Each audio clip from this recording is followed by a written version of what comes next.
Yo, it's your boy Ryan, Northwest Sports Fanatics. Back at you with a new video. Today is Sunday, March 2nd, 2025, with your boy Ryan and the Northwest Sports Fanatics. Make sure you guys subscribe to the channel. Smash that like button either now or on your way out.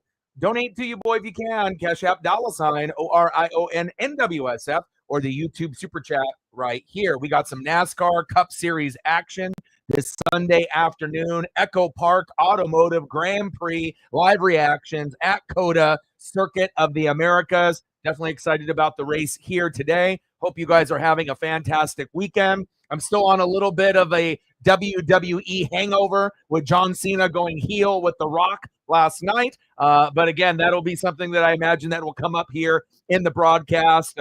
It's all over socials. But again, we are here today for NASCAR Cup racing. Let's go, baby. Cue up the music, take a look at the thumb, and we're going to get settled in here right away.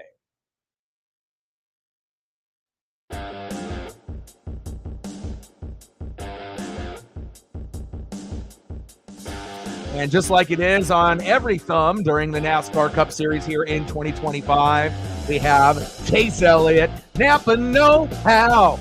Qualified third. He's never won in this 7th generation car at a track like this. And I'm hoping that this is the day that he gets to be in the winner's circle. Obviously winning at Bowman Gray, but that was kind of an exhibition race and no points. So, you know, the Daytona 500 and Atlanta didn't really work out for Chase, but I'm hoping that he can get back in his winning ways and he can win here today at the Circuit of the Americas. And we also know that is known as the EchoPark Automotive Grand Prix. Let's go. I'm ready. Daniel in the building. What's good? Lenny D in the building. What's good? Oh, man.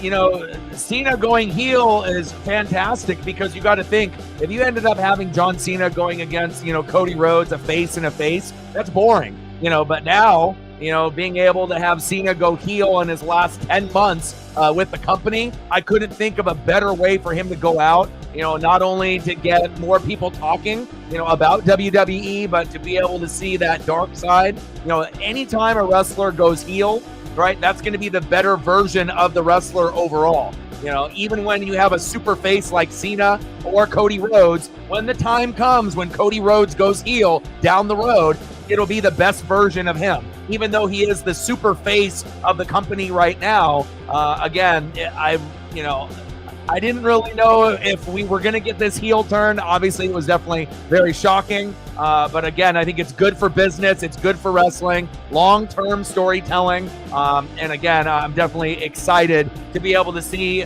my favorite John Cena. And that's not, you know, no disrespect of the super face, you know, that he obviously did all the work for Make-A-Wish and all the kids. But my favorite John Cena is obviously going to be the word life John Cena back in the day, you know, with the Mitchell and Ness jerseys, the big chains, and then just him being heel. So definitely excited to see where that goes with WWE moving forward. So Daniel in the building. What's good? Lenny D in the building. There you go. I love that, baby. David in the building. What's good? The Doctor of Thugonomics.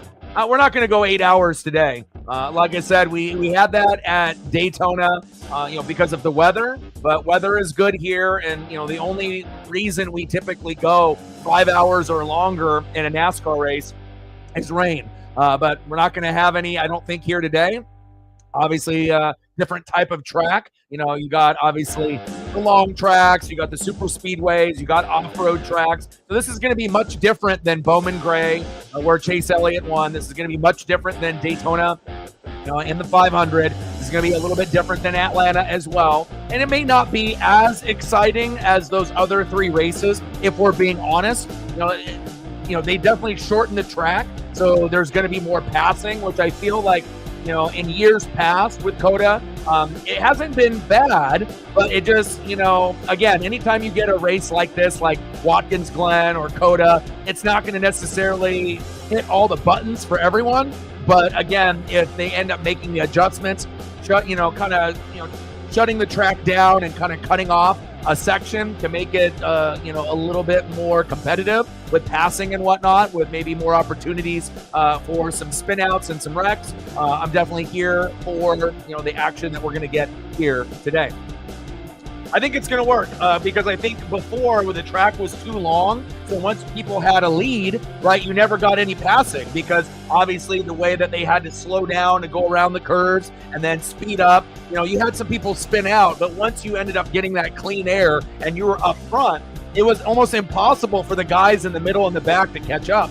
So, for me, I like that they shortened this track, and I think it actually is going to be better than last year's race. I think it's going to, I'm hoping Chase Elliott will complete the race, but again, we will see. I know some people don't like it, being cut off, but again, you have to understand the reasoning for them to cut off the track a little bit, to be able to have more passing and actually more, more racing, instead of just having a track where you're up front and no one can catch you, and then that's it. And then that can get a little boring if you're watching that for 2 hours, 3 hours straight, where you see the guys up front and the only way that you're going to be able to catch up is a caution or a big spin out, which could happen, but this will create more passing, more competitiveness out of the drivers. And I think it actually will be a better race moving forward here at Cota at the Circuit of the Americas.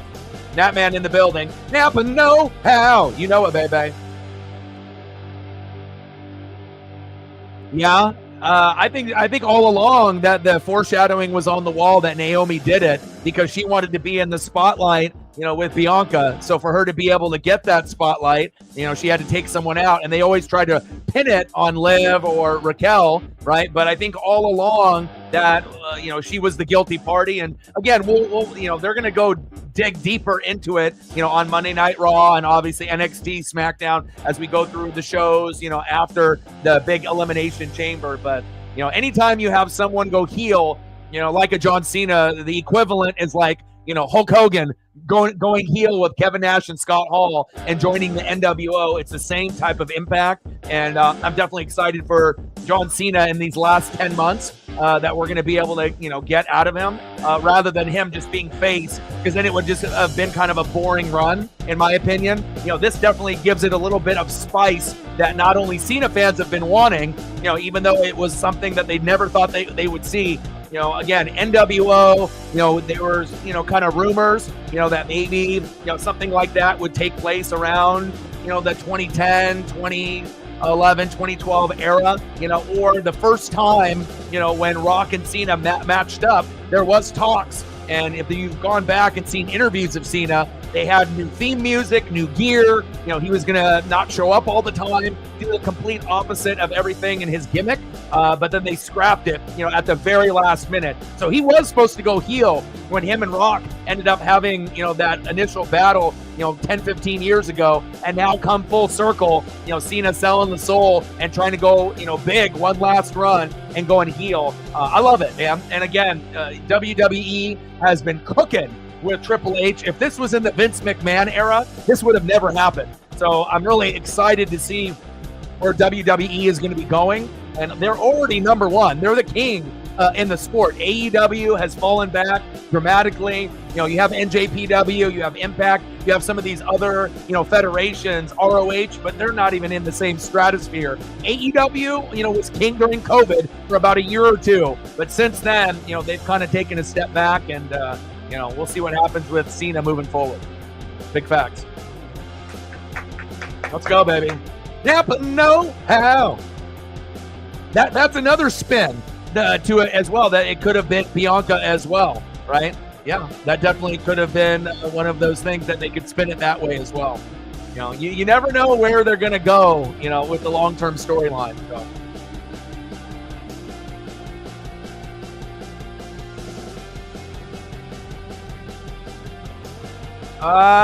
Yeah, I don't know. Every fan is built a little bit different when your team ends up, winning a championship, or you have a favorite player that, ends up, doing something special record-breaking wise. But for me, I'm not like you, David, where I only watch like one or two things. I watch everything. So, I'm excited, when they end up, doing something big, like they won the championship against the Raiders and got the Super Bowl, and that time in 2002, and then winning with Brady and Gronk, and obviously Bruce Arians was fantastic. But I don't know. For me, it's an exciting thing, but again, I don't just sit there and, rewatch the Super Bowl over and over and over or go back. I mean, like I said, you're going to have a normal period of that. But, for me, I definitely move on pretty quick. I still appreciate the greatness, that has happened recently, but, I don't, kind of dwell on it and just, keep watching it over and over. So, you have that initial excitement maybe for about a month. And then, again, for me, I got MLB with the Mariners. I got NASCAR Cup Series. I'm watching Blazers. I'm watching Kraken. I got a lot of other things going on in my life, other than just, if I'm an Eagle fan and then, they won the Super Bowl, I'm not going to just, if you want to be able to celebrate that Eagles Super Bowl all the way, until the beginning of the regular season, do you, but, for me, it wasn't like that for me one bit. But again, I've gone to 2 Super Bowls and won both. So, blowouts in both as well. Defense wins games. Defense wins championships. Big facts. STL with a tour. Let's go. Appreciate you. Stacks on stacks. Racks on racks. A little Cactus Jack. Bang, bang. Appreciate you. $2 holla. Let me know what you want to do with photos. And I got you. 98 to go.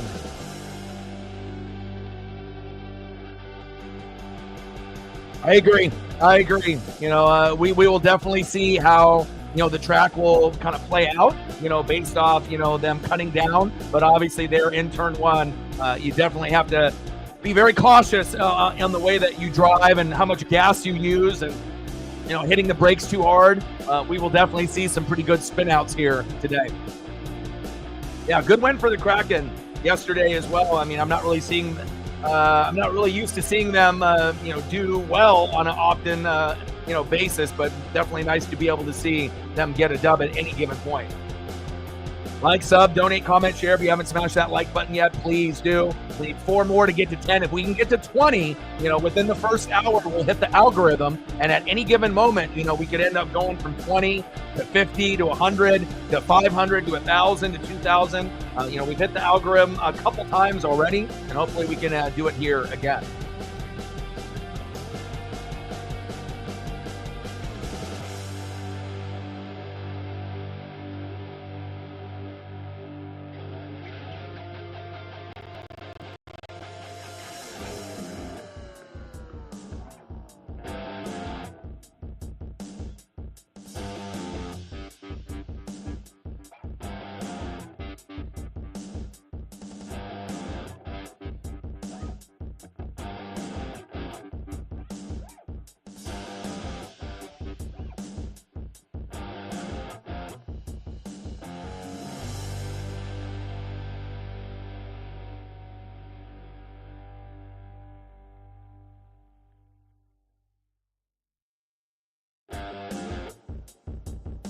All right, you want to go Jeff, and then you want to go Jimmy? I got you.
Appreciate you. Let's go, baby.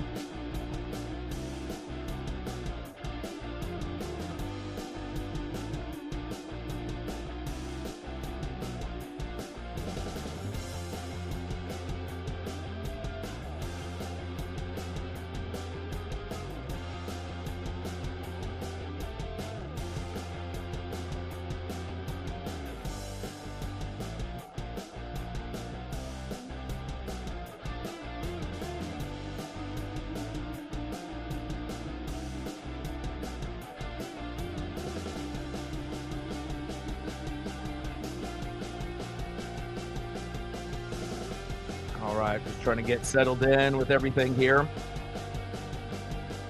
Oh, it's too early for. I mean, we're still in spring training, bro. We're not even in. We haven't even started opening day yet. Way too early. To understand. Based on who because you don't even know who's going to be called up.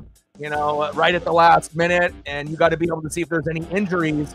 In preseason, in spring training until we end up getting into the regular season. But obviously the Dodgers, winning their particular division is almost a given unless they end up having major injuries. I think that Rangers, Astros, A's, and Mariners are going to be battling it out. Obviously in the American League West.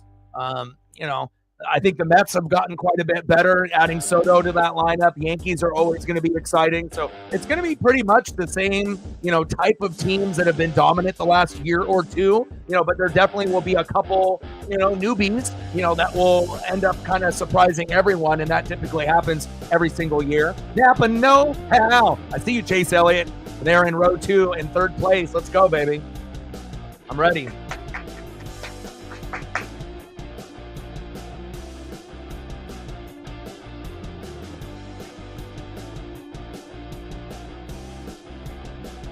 I'm versatile, so I feel like I can do a little bit of everything. Did rugby, soccer, basketball, football, college football. I was doing reaction videos, with everything that you could think of. But regardless, even if you're getting like 100,000 views or 10,000 views on a video, you can't make a living, on just videos unless you're hitting like 1 million views or more like on every video. Then if you're able to do that, then yeah, you're able to do uploads.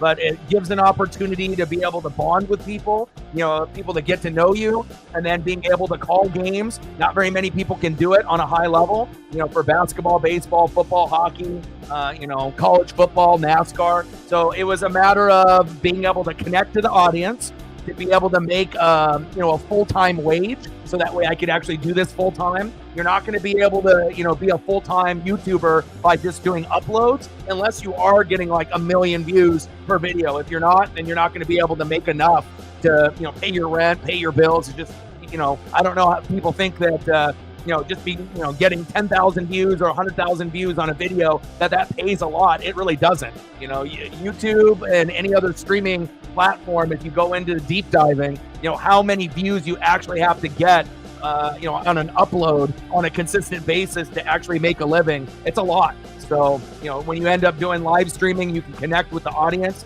and then it gives you an opportunity to earn, donations to the channel, get other companies that want to brand with you and sponsor you and link up with you. So, ultimately, it's obviously, I want to do this full time, but I wanted to be able to show that I can do anything on any sport, connect with the audience, and again, being able to, do this full time. And I knew that by just doing videos alone, that I wasn't going to be able to get where I wanted to be. And again, I feel like, at any given time, I can, do an upload or a reaction video. But I feel like reaction videos are kind of dead. That's something that was popular when I first started coming into YouTube, like around 2017. And it was, pretty hot for about a year or two. And there's still reaction videos that get, a viral sense, or, people will watch, but it doesn't have the same type of impact. So, if that's the case, you have to pivot. And obviously, if I'm a CEO and I'm a boss of my own brand, I have to do what's best for business.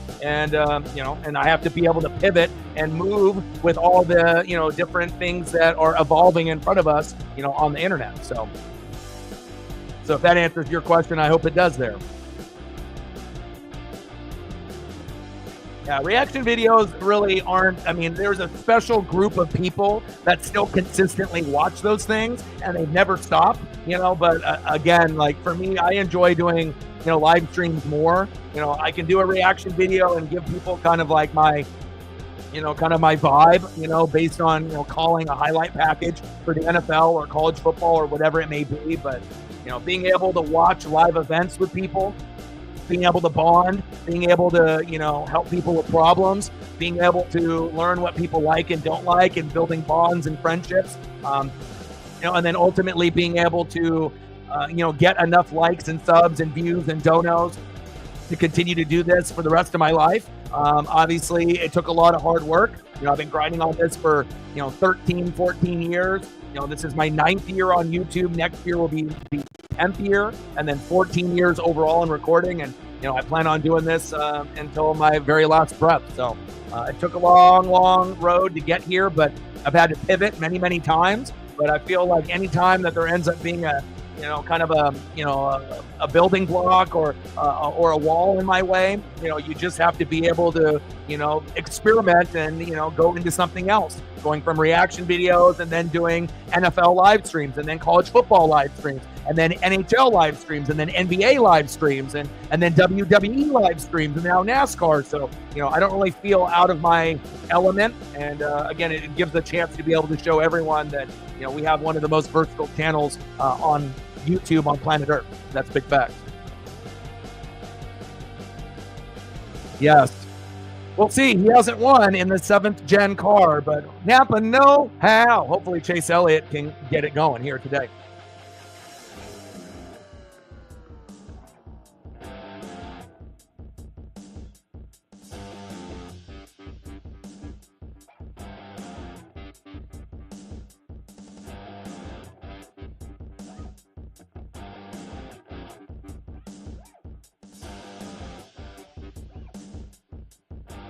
Let's go, baby. You know what it is. Napa know how. My favorite.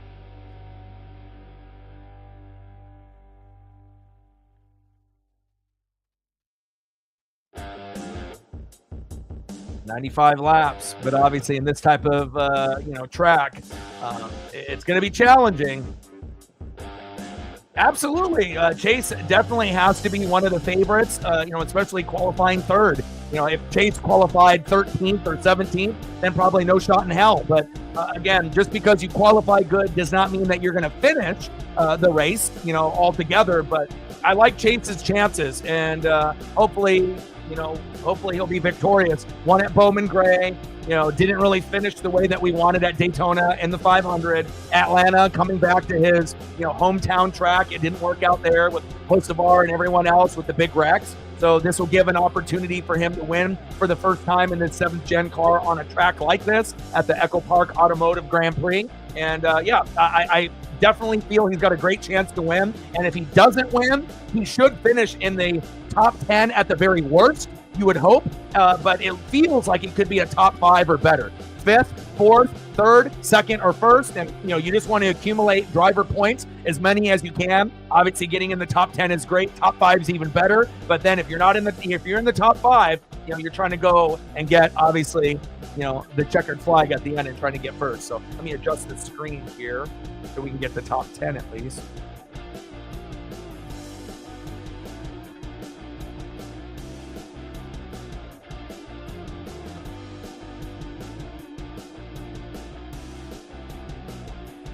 All right, here we go. All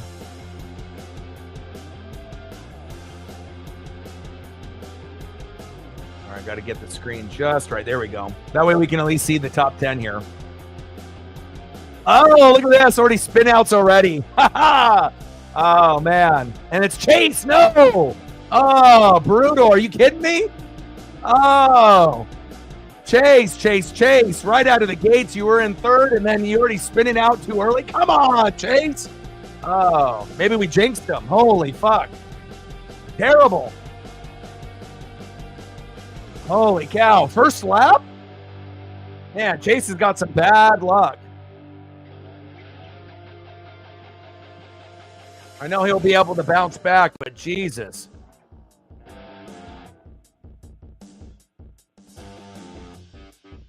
I need to see a replay of that. Terrible.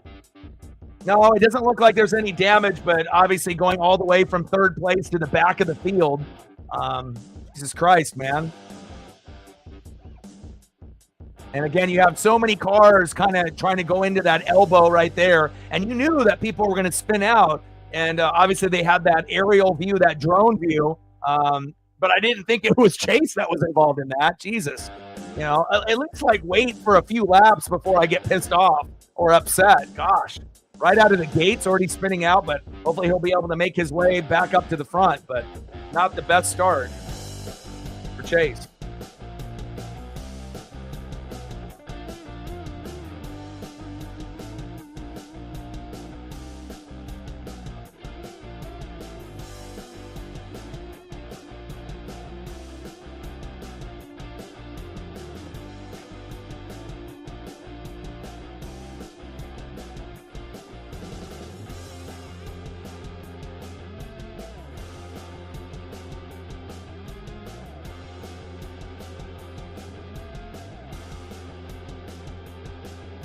I'm going to have to maneuver this here. Give me a sec.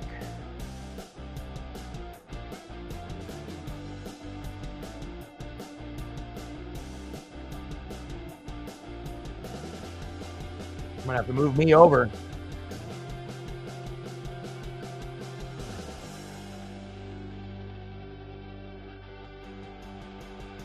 Until we get this screen updated. Give me a sec here.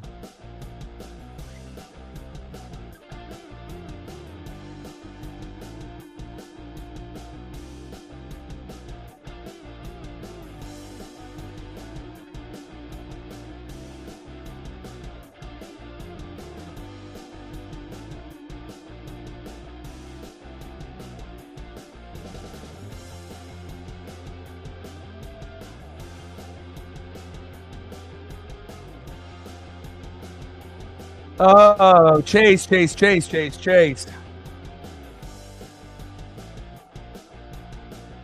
Yeah, obviously we're just, getting into the first couple laps here, so we'll see how it all plays out.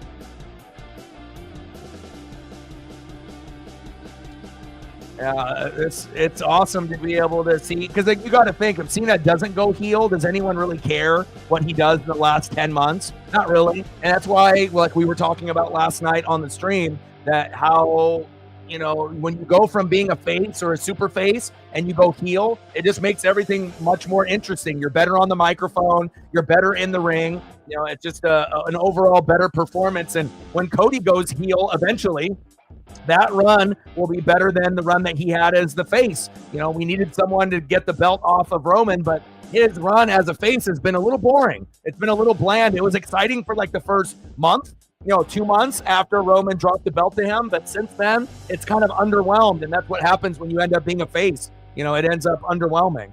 Now we got team communications here with Chase. He's pissed.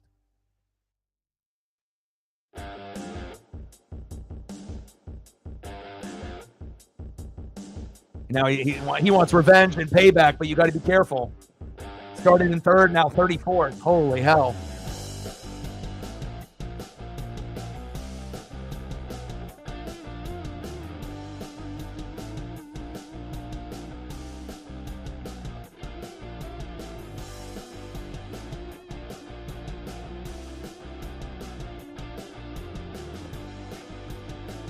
Now I can go back to my regular.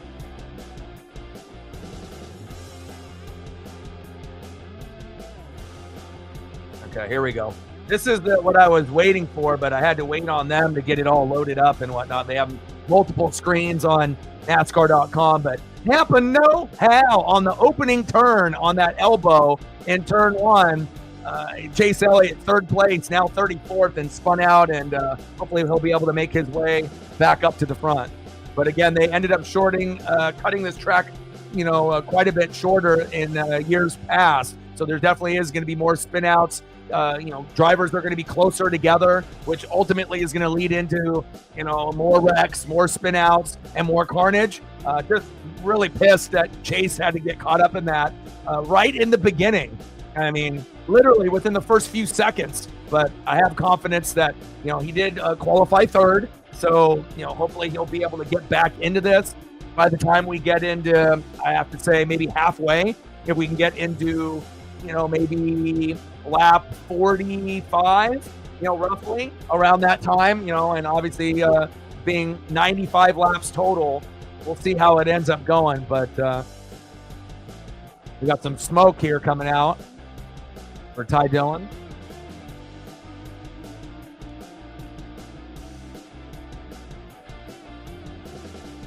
Yes, I'm hoping so too. Yeah, but I'm happy to see, how it all plays out. And, again, it feels like just like Hulk Hogan joining the NWO, it really is the same type of thing.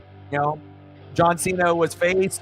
Saw an interview of him, talking about he almost went heel when they faced The Rock the first time around, like 10, 15 years ago. Had new music, new gear, was going to be the complete opposite, showing up part-time and not really trying and, doing completely opposite of what he normally was stood for. But they scrapped it with Vince right at the last minute. But everything was in play about 10, 15 years ago for him to go heel, but they couldn't pull the trigger on it. But, what a better way for him to finish his career to go heel for the last 8 or 9, 10 months. I'm excited. Another spin out there.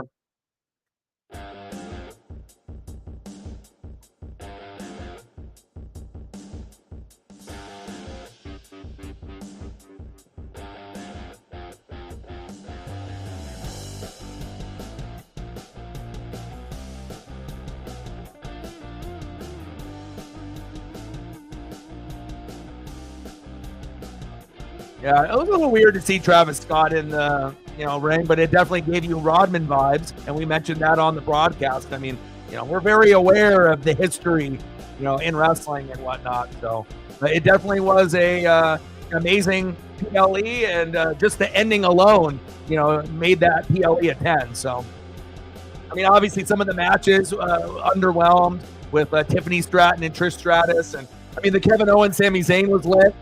The women's chamber was better than the men's. I think I can confidently say that. The men's wasn't bad, but the women's was better with the Jade Cargill run-in and how that ended up. But overall, that ending segment was really the best part.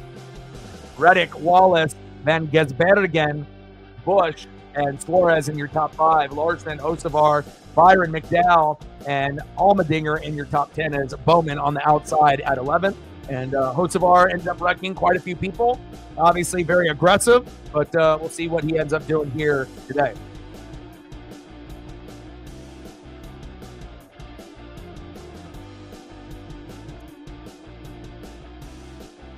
Yeah, I mean, that video that I had on my timeline of someone, putting the little face, on the old school wrestlers of the, new individuals that are kind of doing the role.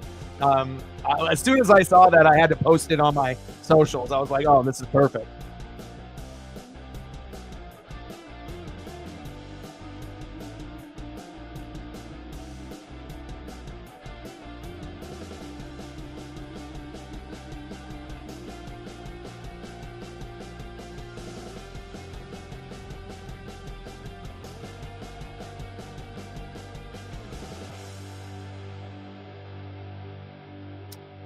We're 6 laps in.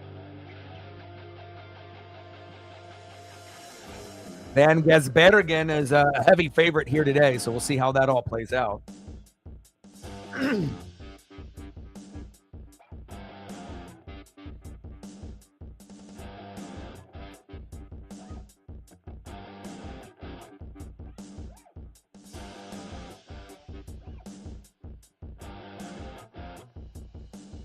Yeah, and based off this run, obviously if you've been paying attention, to The Rock and everything that he's been doing, with the different 3, 2, 1. Eventually, we're not done here, so we're gonna see what the other numbers mean as we go. Is it a countdown? Who else is joining? Are you gonna get other people to join this kind of mini faction of like corporate Rock? Are they putting out a hit for each individual member? We'll see what happens with Jay and with Gunther. If Gunther is about to beat him and then Cena and Rock run out and help him win, I could definitely see something like that happening. And then we still got Roman, waiting in the wings as he pair up and try to work with Cody. We will see how it all plays out here in the next few months.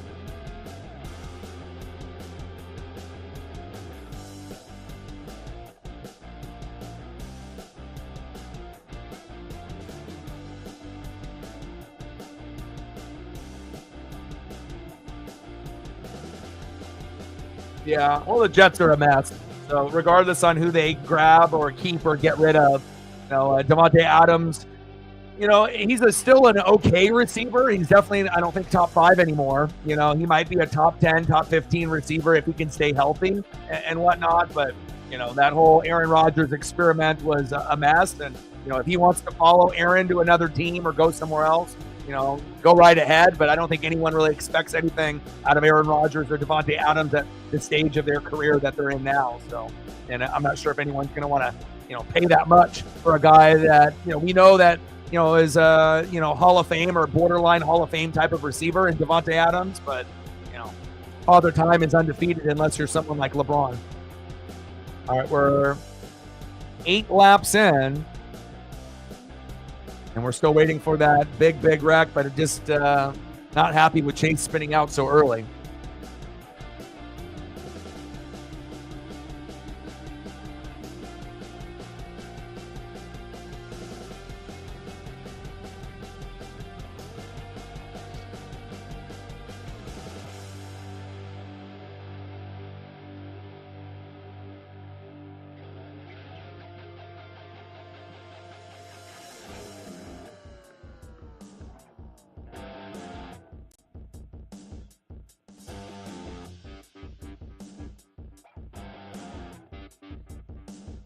Reddick has been very dominant so far.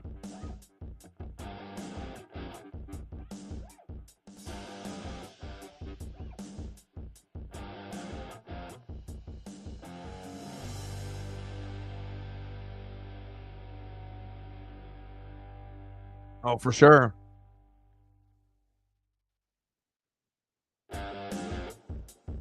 Ross hasn't been as aggressive as he was in the last 2 years, going back, where he was wrecking people and being reckless.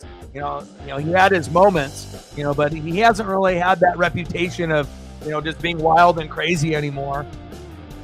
But again, at any given time when that is part of your DNA, it can come out, and we will see if he ends up going after him, if he can catch up to him.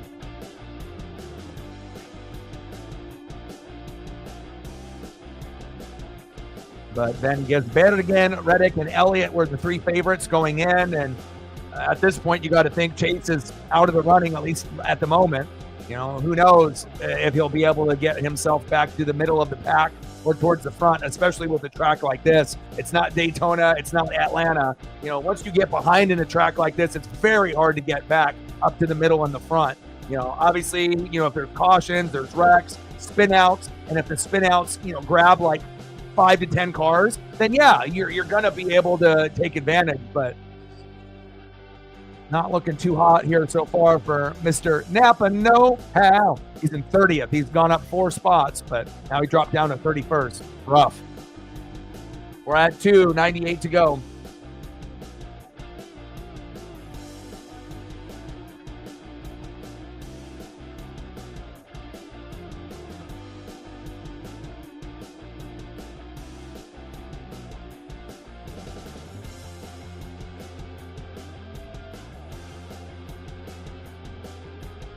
And then gets banned again. Busch, Reddick, Suarez, Larson in your top 5.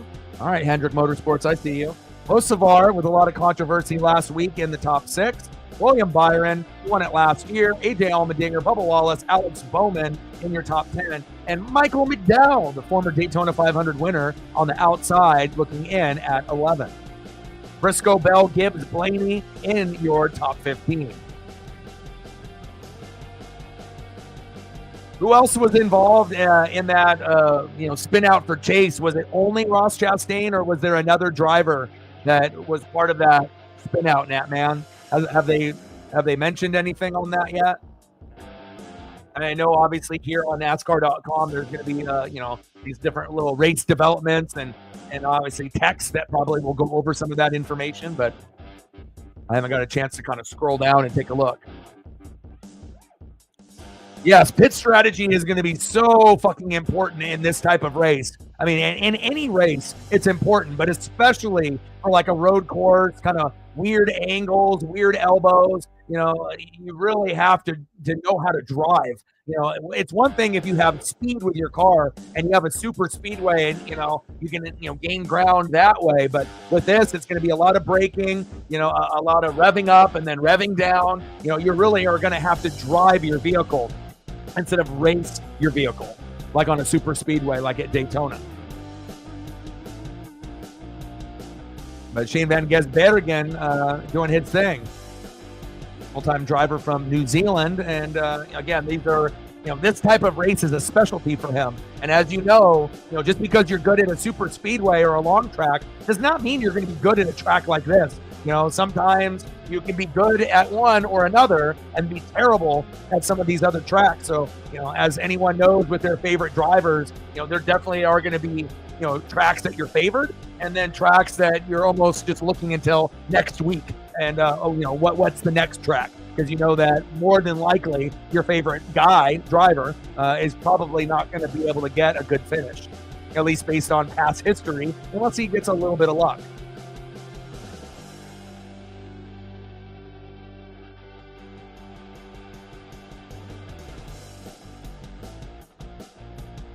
Right foot breaker, huh?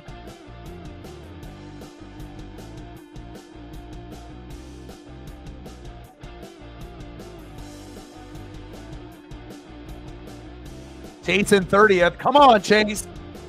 Come on, baby. Let's go. We need you. Tampa, no. Ow. Let's go. Yeah, that man brought that up as well. But is it only Ross Chastain? Is there anyone else? Because, there was a lot of cars that were jumbled up on that first turn in turn one. And then when they first initially showed it on the broadcast, it was from drone view up above, so you couldn't really see exactly. You saw a bunch of carnage, in the middle and people spinning out, but you couldn't really tell who it was until they zoomed in a little bit after. And then seeing Chase got caught up in it, which was terrible. I got all excited for a spin out, and then my excitement went to dread when I saw it was Chase. 12 laps in, 9 to go here for stage one.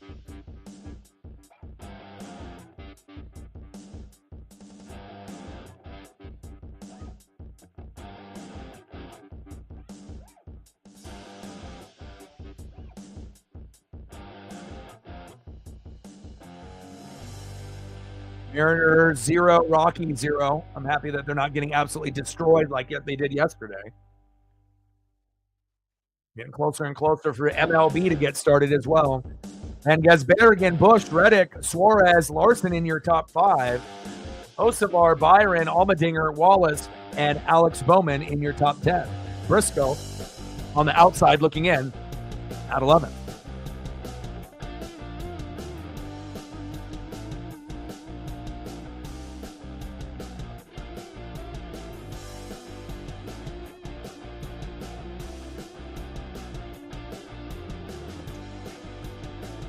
And I think for, racing purposes, there's a reason why tracks like this aren't as popular as Talladega, Daytona, or even like in Atlanta, because when you end up doing a road course like this, again, once you're in the front and you end up having that clean air, obviously they cut down the track to make it more competitive for some of the other guys in the middle and on the back end. But in years past, it's like, there's no really catching up in this kind of race. And for some people, when you don't get enough wreck, you don't get enough drafting, you don't get enough, battling for positions. For some people, it'll get a little boring, compared to, some of the, super speedways and some of the other action. But, I kind of like, having some variety in the NASCAR Cup Series. It's not the same type of thing, every week, but I can definitely understand, that Cota might not be everyone's favorite track. It's almost kind of like a filler race, so to speak. But again, I'm just hoping that Chase can find his way, at least into the middle, by, halfway through by like lap 40, 45.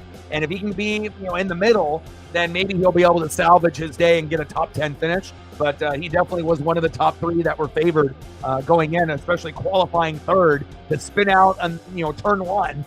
within the first like 10 seconds of the race was horrible luck.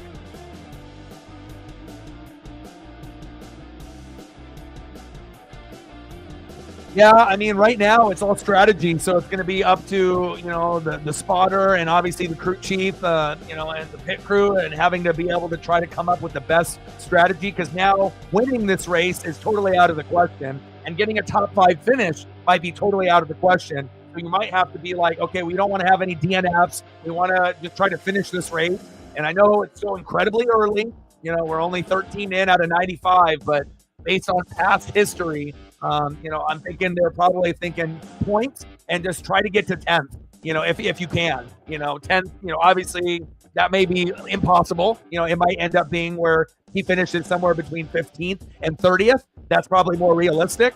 But if he can find a way to get to like 15th or 16th halfway through this race, that would mean that he's got enough speed, and good enough tires and enough driving ability with the car, getting third in qualifying, that he might be able to get his way up in those last 40 laps and get himself into like a 10th place finish, or maybe better if he's lucky. But I mean, he's not really moving too far right now. I mean, he's in 27th, so look how long it's taken him.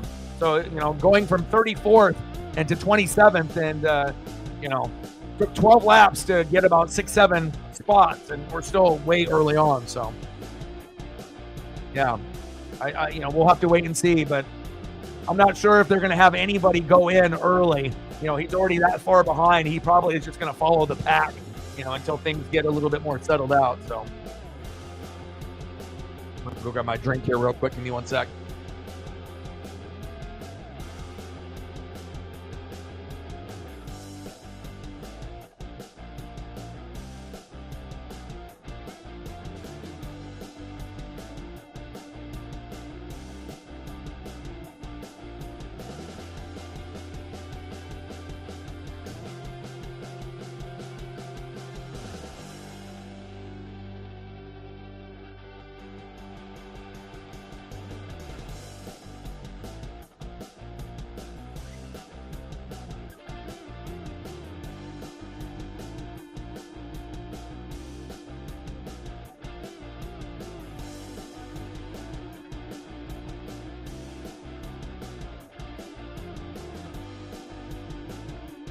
All right, 15 laps in.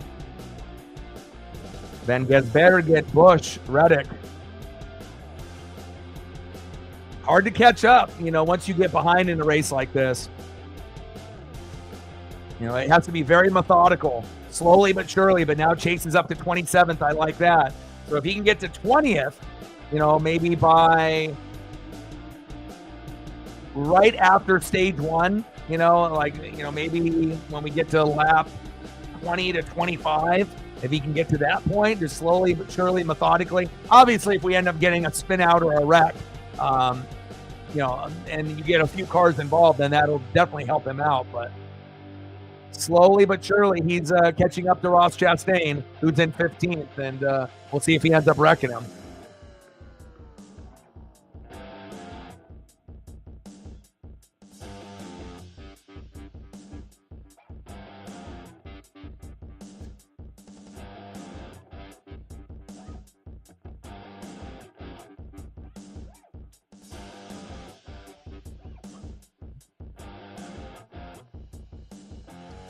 Wow. 8 out of the first 9 have won a road course.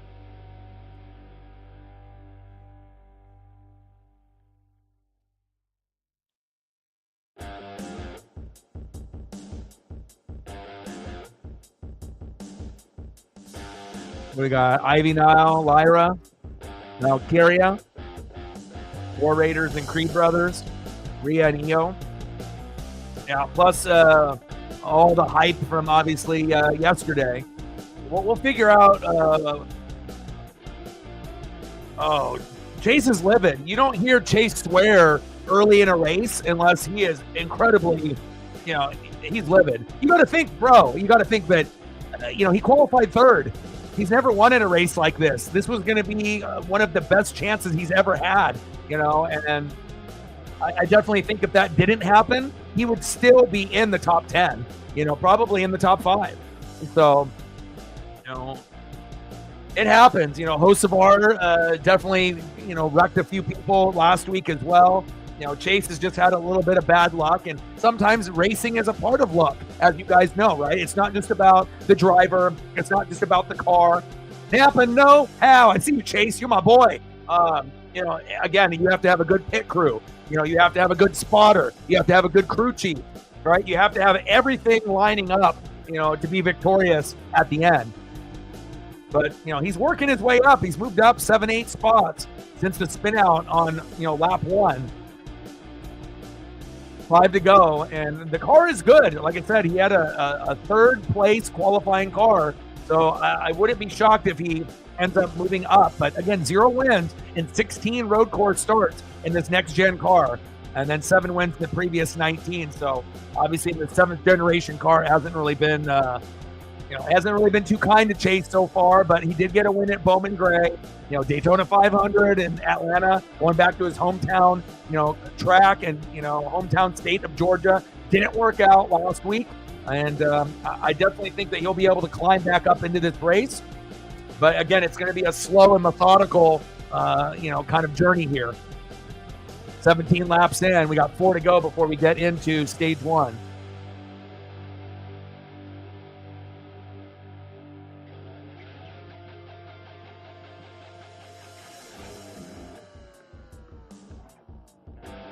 But we'll probably, let's see what we got tomorrow.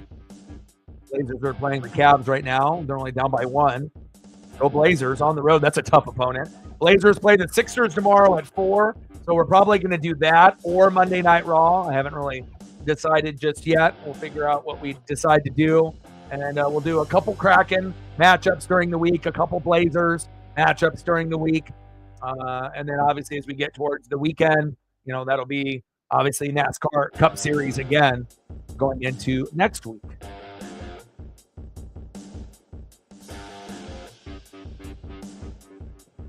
And next week will be in Phoenix, and then after that, Vegas. And then after that, Miami. So we'll see how it all kind of plays out. And get Bergen, Busch, Reddick, Allmendinger, and Bubba Wallace in your top 5. Larson, Suarez, Logano finally making himself known in the top 10. Hocevar dropping down a couple spots with Byron, and Chase Elliott. Oh my.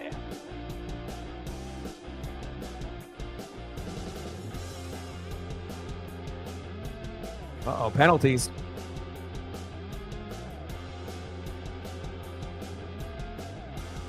And you are having a few cars pit in here with 3 laps to go. It's all strategy. Pit road mistakes will kill you.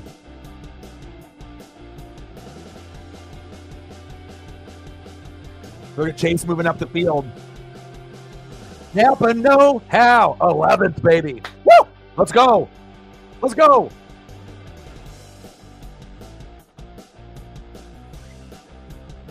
Yeah, Chase all the way up as high as 7th.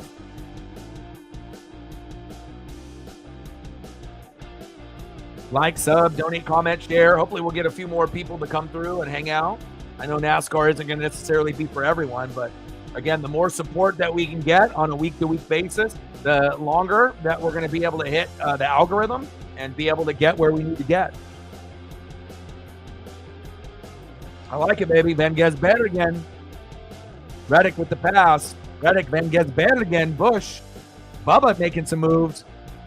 Lots of movement here, but nice to be able to see Chase Elliott again in 3rd place. Went all the way back to 34th with Ross Chastain, and now you're seeing Chase move up the leaderboard. I love it. And again, pit road will, make things very, very interesting. Who goes in, who waits, and again, sometimes you just have to be patient.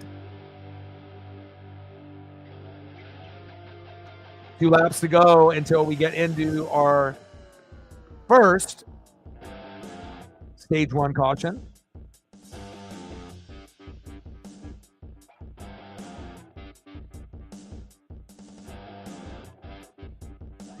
Let's go, baby. Pace in 7th. It's like a dream for me.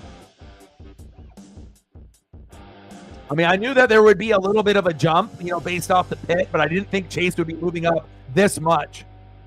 But also I guess you have to, you can't really predict on how many cars are going to come down pit road, and again, everything is strategic and you just don't really know until it actually happens. But love seeing Chase moving his way up the board here. Chase got to a point where he was all the way up to fourth, now fifth, and you're seeing him in the top 7. Let's go.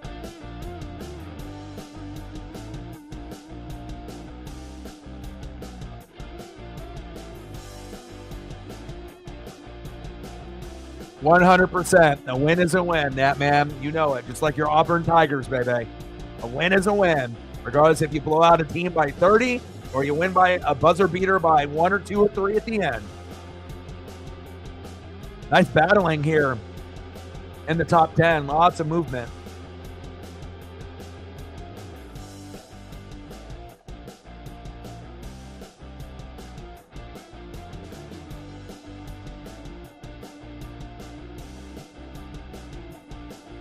And I think cutting down this track was the smart move. Again, you are going to be able to get a little bit more battling, short term and long term. 1 lap to go before stage 1 ends here.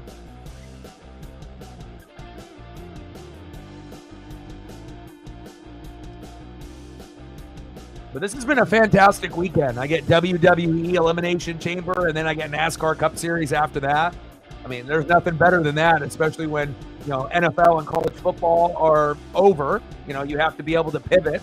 MLB baseball is just right around the corner, a little over 3 weeks away.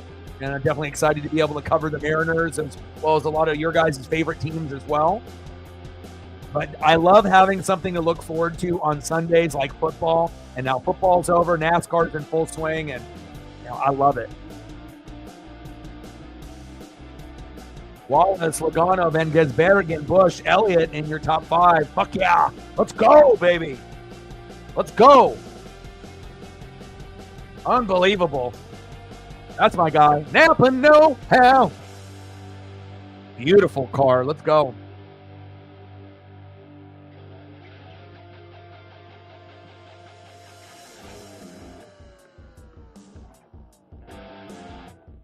All right, final lap here. No cautions. No caution laps. 3 lead changes. Joey Logano getting up there towards the front with Bubba. Bubba, Joey, Van Gisbergen, Busch, Elliott in your top 5. Thank God. Napa know-how. Reddick, Larson, Suarez, Byron, Allmendinger, Briscoe on the outside looking in. You're seeing that Hendrick Motorsports, team all in the top 10. Except for Alex Bowman, of course. But he's just on the outside as well. Last time I checked, I thought Bowman was in 12th. So you got, all the Hendrick vehicles in the top 12. That's insane. Stage 1 winner, Bubba Wallace. Nice one for him. He's been getting so much better in the last couple years. I know that there was, some haters, towards him, but I think it's awesome, to be able to, have the diversity in NASCAR, whether you're white, black, Mexican, Asian, but to be able to see Bubba represent from the brothers and the sisters, Daniel Suarez representing for all the Latinos and the Latinas, Van Gisbergen representing for everyone from New Zealand and out in that particular area. It's cool to be able to see, different people from different race, different age, from all over the globe be a part of NASCAR. And Bubba, his technique, and obviously his car and his skill set with the experience, slowly but surely, he's been getting better and better and better every race that we watch out of him.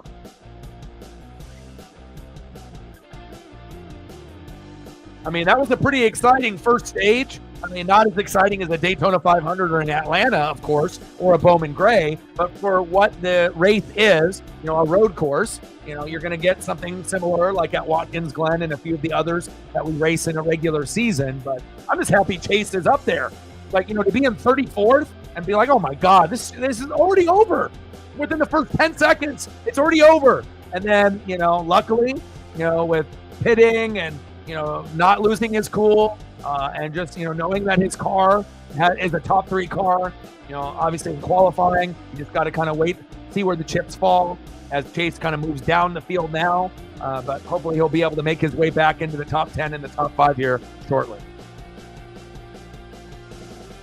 Yes, seriously, nothing makes me happier than to see Chase, and it also too, like if Chase's car, like if he would have qualified, let's say 20th, and then if he would have spun out early on, it probably wouldn't have upset me as much, but again, when you're like, you have a car good enough to win, and you're not good in a race like this, you haven't been able to win, in the 7th gen car at a race at a track like this, and this might have been your best chance to have a top 3 finish and possibly even win it, 3rd in qualifying, and then to get spun out by Ross, and have to go from 3rd to 34th in a matter of like 10 seconds. That was terrible, but again, Chase showing his resiliency, great pit crew, great crew chief, right? Great spotter, and hopefully we'll be able to be in the mix here at the end.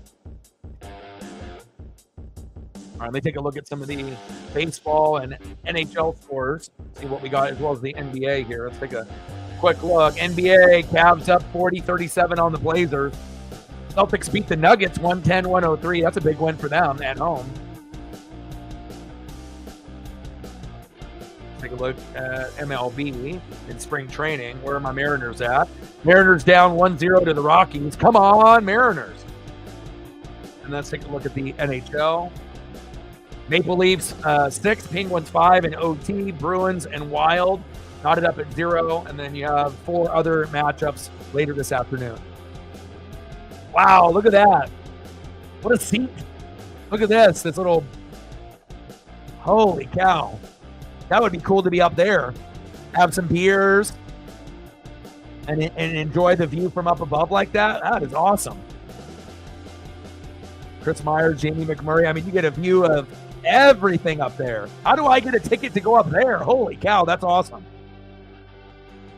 I would love, my dream is always to, like rent an RV and to be in the middle of the track and just to be on the top of the RV, cooking burgers and dogs and, eating some chips, chips and dip, and, throwing back some beer and whatnot. And, man, the view from that location seems incredible. Holy cow.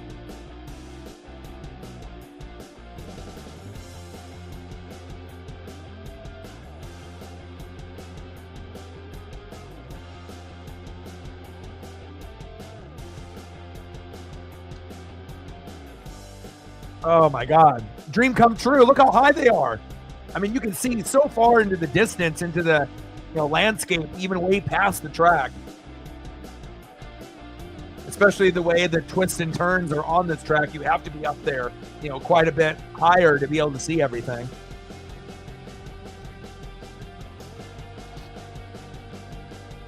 There's Chase and his team. The toe link is bent from Ross, you bastard. With that toe link fixed.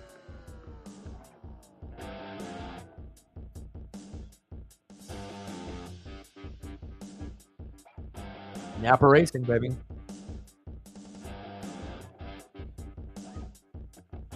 Beautiful car.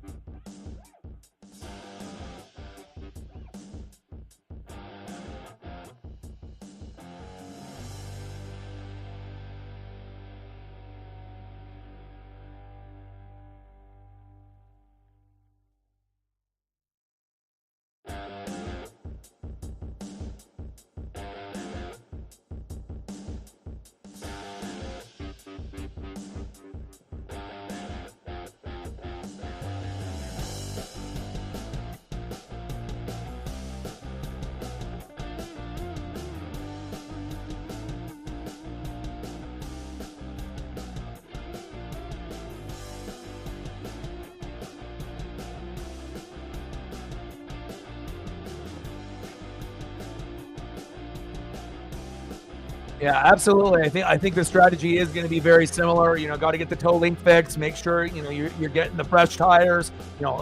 Gassing up on the fuel. And you don't need to be really overly aggressive. You just got to let kind of the chips fall and just work your way back up to the front of the field. So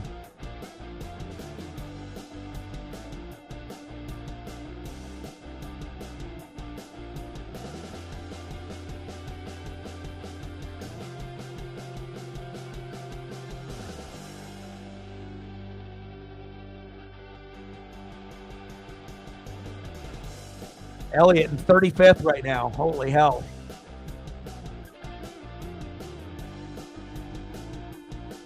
Yeah, I watched the whole presser stuff after, so I took Paisley for, a long walk and had some dinner, but I ended up watching all that. I mean, that was pretty much everyone that is a fan, that's socials were pretty much blowing up, all of last night with all that information. So, but I like the long-term storytelling. You got to pay attention to anything and everything The Rock has said or done or gestured, is definitely leading and foreshadowing into what's to come. Who's next, and either, adding to the kind of the corporate Rock faction, or who they're going to target next, with, obviously Rock, Travis Scott, John Cena, how they want to go about this. So,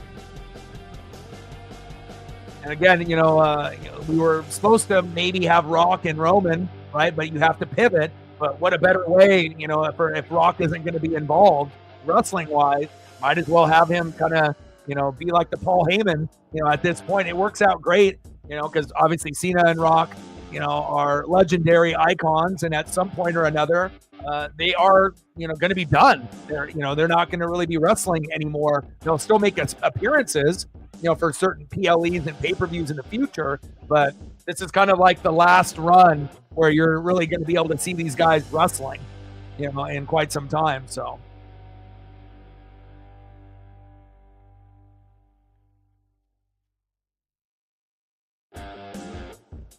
We're about to get back into green flag racing in a moment.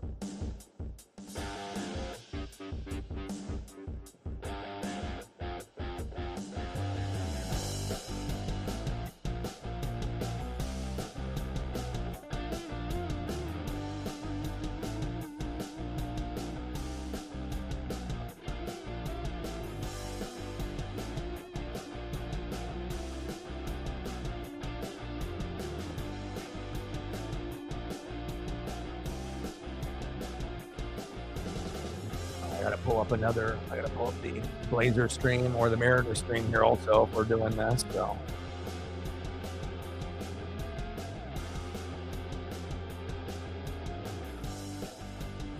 I mean, if we can beat the Cavs on the road, that would be insane. One of the best teams in the NBA. I don't know if that's possible, but we're hanging tough with them right now on the road.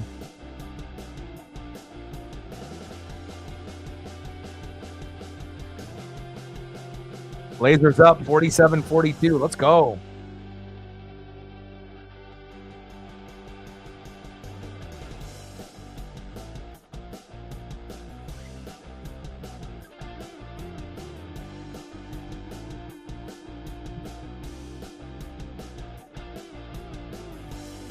Fuck, man, that's a good question. That is a good question. I mean, probably a few. We just have to hope it's not Chase Elliott. But he's so far back. The chances of him spinning out again, is probably 1 in a million. But I've seen crazier things happen. But I mean, I wouldn't mind, for a few guys to spin out and for him to be able to collect some, positions, early on, since obviously he. Went to the pits a little early, and then as things kind of work their way out, going from 34th to 27th all the way to top 5, but now having to work his way, from the back towards the front again. So we'll see. Blazers 47, Cavs 42 on the road. Let's go.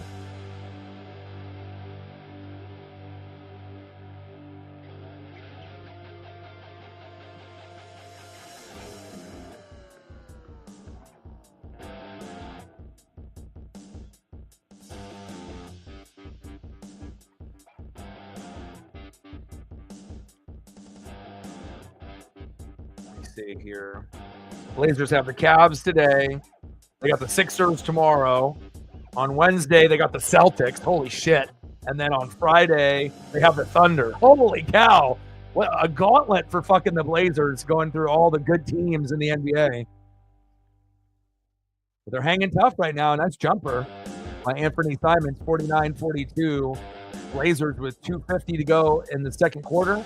And we got Michael Waltrip here going over EchoPark Automotive Grand Prix information.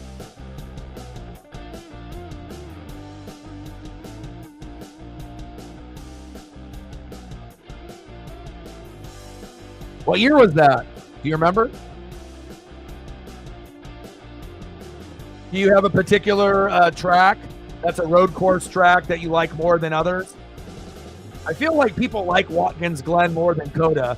You know, like I don't know if this is the one that's least liked by NASCAR fans and whatnot. I mean, obviously, I think that most NASCAR fans prefer like super speedways, Talladega, or Daytona 500, or tracks like that compared to a road track. I'm not really sure if any fan has a road track as their favorite. To me, it's kind of more like filler content. It's like a filler track and whatnot.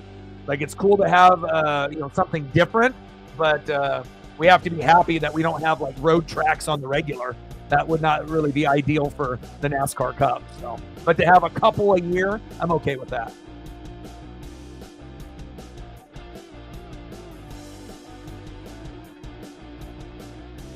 Yeah, and we'll figure out with the Jade Cargill run in, if it was Naomi, or if it actually was Bianca.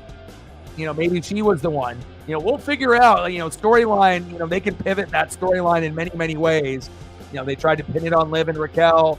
All along, I think a lot of us kind of felt it was Naomi, but who knows? Maybe it was actually Bianca. So kind of and a way for them to be together and then start the feud, and and then to pair up with someone else. But obviously, having Naomi be the guilty party would put her in the spotlight over Jade. So that kind of makes sense too. But we'll get more information on that, obviously, going into Monday Night Raw tomorrow. 2012, drive to Enhunga.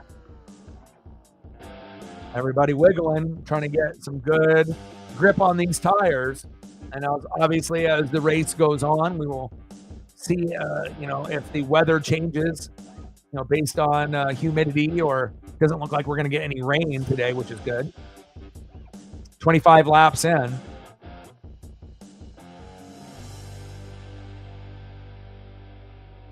All right, back to green. Blazers up by 10. Fuck yeah, let's go. Bush then gets battered against Suarez, Reddick, Byron, Larson, Briscoe, Allmendinger, Hocevar, and Gibbs in your top 10. Come on, Chase. Yeah. Well, also, too, it's not like a 200-lap, 300-lap race that we're used to, like on a super speedway or anything that we've already watched in the first few weeks. Bowman Gray, Daytona 500, and then obviously Atlanta. A little bumping and grinding there between Byron and Larson.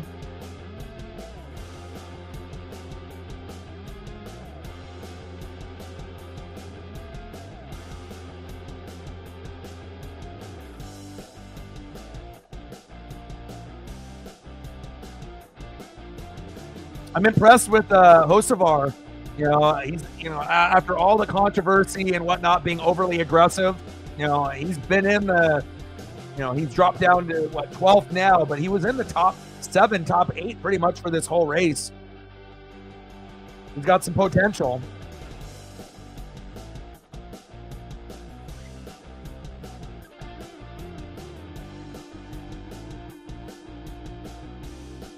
But based on just watching this race, in these first 26 laps, it looks like Van Gisbergen's car, and just him as a driver, definitely the favorite to win this. Being from New Zealand, road courses are nothing to him. But his car is the one to beat. It looks like he's the best, out there, regardless if he's in first, second, third, or fourth or fifth. it just seems like his car is, the best, overall. But we'll see. And there definitely is going to be some jockeying of positions as Busch goes for the pass there in that nice corner turn.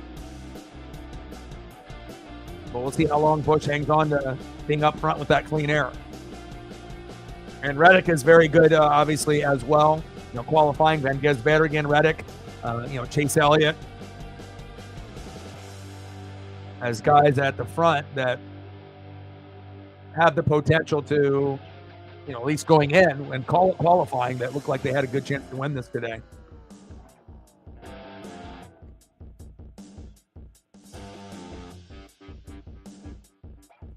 He's somewhere between 31st and 37th. He's 36th. He's second to last right now with Ty Dillon. That's why we haven't fucking seen him. He's all the way at the back because all the camera angles have been up towards the cars in the front 10, and then every once in a while they'll peak from 11 through 20, and then in a blue moon you're going to see the camera shift from 21 to 37 towards the back. But he's second to last right now. He's got his work cut out for him.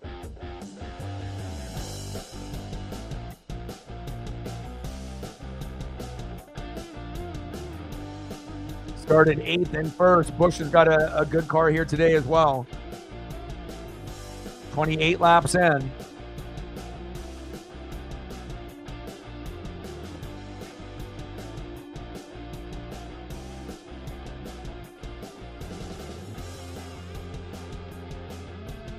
Yeah, and again, this type of racing is driving. This is a driver's course, not a racing course. Again, you might be able to have top-end speed at a super speedway, but that doesn't help you here. You actually have to know how to drive, in between the corners and be fucking good at it, and hope that you have a really good car with good handling too. It's not a racing, it's driving on an elite level.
.54.42 Blazers on the road at Cleveland. Unbelievable. Let's go.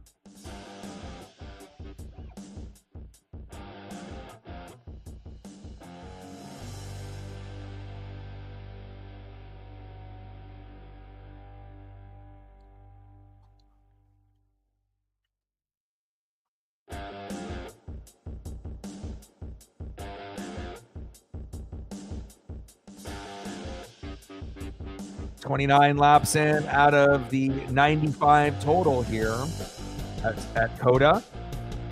Busch, Van Gisbergen, Reddick, Byron, Allmendinger, Flores, Briscoe, Larson, Bell, and Bowman. You got all of the drivers there from Hendrick, for the most part, represented, except for Napa. No how. Got to get him up there.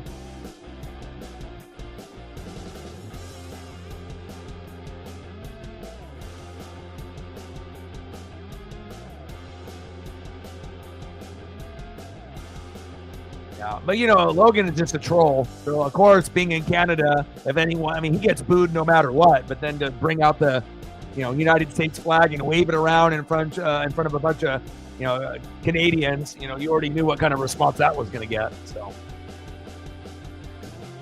like, he doesn't even have to be patriotic and love America. He's just doing that to kind of talk shit, knowing that he already is a heel. So.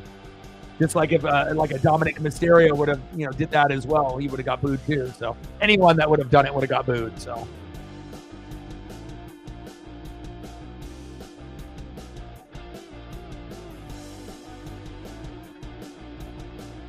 come on, Chase, you got to get out of that 30 to 37th position. This is brutal.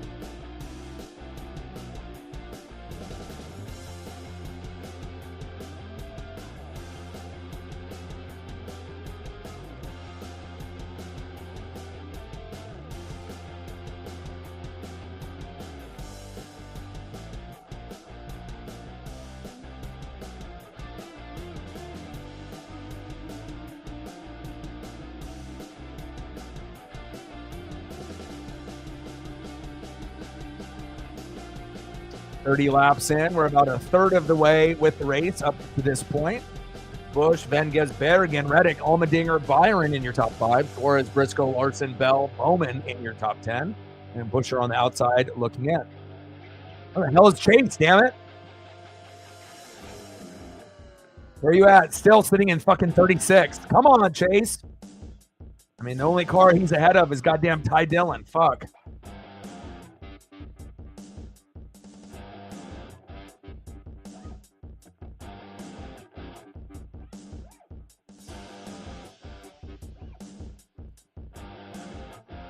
I mean, racing goes by pretty quick when you don't have caution after caution or rain delay after rain delay. If you end up, having green flag racing, it can go. I mean, it's still going to usually be about 3 hours and 30 minutes for a standard race. And then if you have rain involved or a lot of wrecks or a lot of cautions, then it can go to 4 hours, 5 hours. And then if you end up having what we had at Daytona, then it could be something like 6, 7, 8, 9 hours before it's done if they decide to restart the race. So, but I guess luckily for us, we've only had the one Daytona 500 rain delay that was extreme. And the other 3, Bowman Gray, Atlanta, and here at Cota, have been relatively nice. And I feel like with a track like Cota like this too, you don't see enough wrecks. If you're a fan of big wrecks, you're not going to get them on this track. You're going to get people that spin out, and you're going to get guys that are a little over aggressive. But again, it's not really racing. It's more of like a driving track. So, if you're looking for that, big wreck where guys are flipping or, guys are out of control going into the wall, I mean, you're probably not going to get it at a racetrack like this.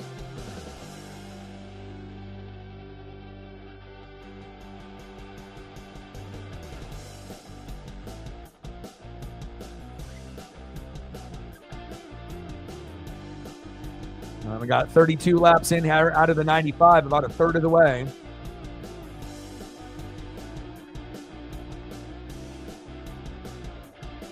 We got 3 cars there in the top 10 from Hendrick. Chevy, Toyota, Chevy, Toyota, Chevy. And you don't even get a Ford until 11th. So obviously Fords are having a tough time here at Cota.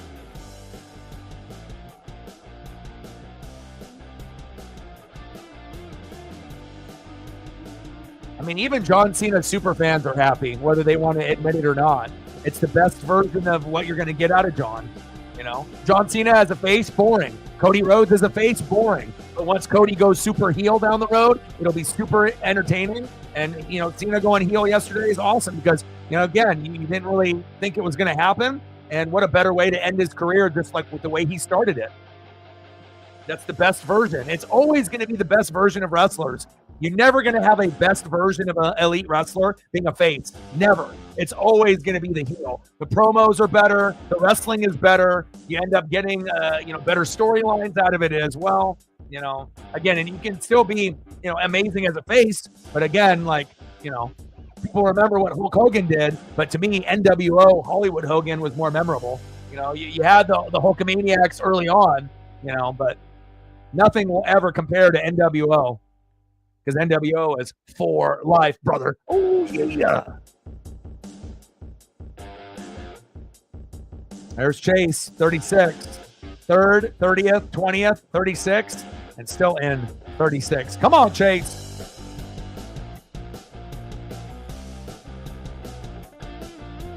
And that's what made, that time period so great, because no one ever thought, being the ultimate face for, 10 or 15 years, and then all of a sudden going to being like the super heel, and the NWO was so over that they weren't even getting booed. They were getting cheered as being villains. It's like you had guys like, Sting and, Roddy Piper and Luger that were getting booed, and they were supposed to be being the ones that were being cheered. So sometimes, if you do your job the right way, you can still be cheered as a villain, as if you should be cheered as if you were the ultimate face. The NWO was the ultimate cool factor. And again, we haven't really seen a whole lot of groups like that besides DX and NWO since. Those will never be replicated. Bush then gets better again. Allmendinger moving up to top 3. Reddick and Byron. Suarez, Briscoe, Bell, Bowman, Busher, and Hocevar in 11th.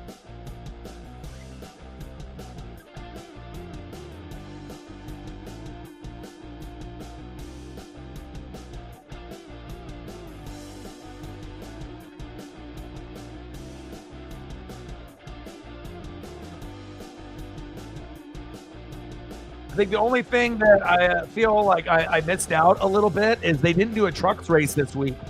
But again, I get it, road course, whatnot. It's a different aerodynamic, but I've been watching every single trucks, Xfinity race, and Cup race this season, and I kind of felt, a little lost. Like, I wanted to be able to watch a truck race. Like, I like it when they do the trucks on Friday, Xfinity on Saturday, and then the Cup on Sunday. And then if they do both on Saturday, trucks and Xfinity, I'm okay with that. I can watch the trucks for a couple hours and then dip into the Xfinity on CW.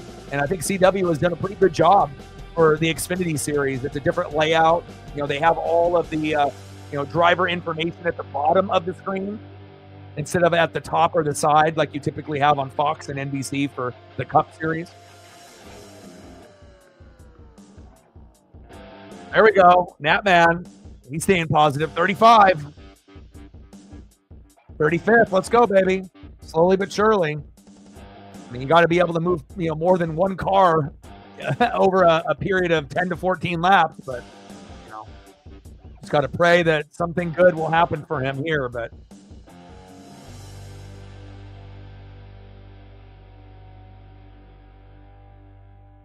for that big wreck, to happen, and for Chase to kind of move up, would be ideal if we were racing in Atlanta or Daytona or even Bowman Gray. But I don't think you're going to see a big 10, car wreck in this particular track. It just,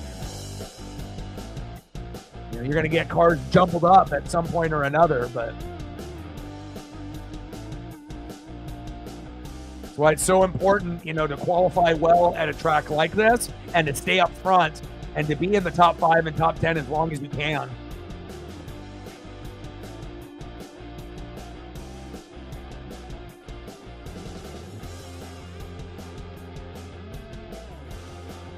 SVG.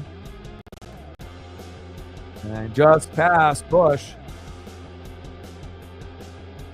But Bush can make his way right back.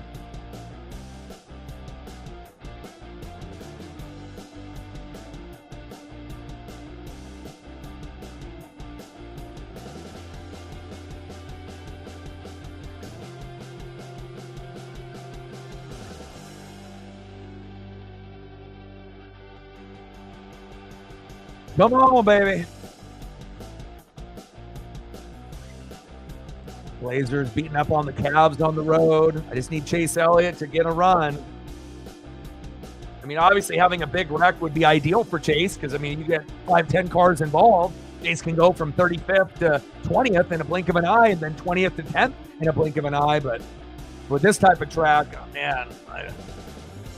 not looking too good. Got to pray that something amazing happens for Chase to be able to get into the top 20, let alone the top 10. But winning this race is definitely out of the question.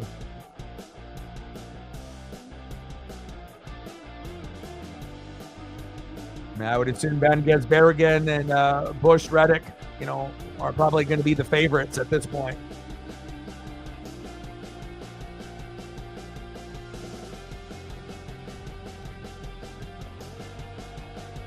"35 laps in. We got 10 to go for stage 2. There we go. 34th, baby. Let's go. Blazers resuming play here, up by 12, 54-42 on the road against Cleveland. And they got the 76ers tomorrow, right? They got the Celtics on Wednesday, and they got the Thunder on Friday. I don't know who the hell put that schedule together, but that's tough.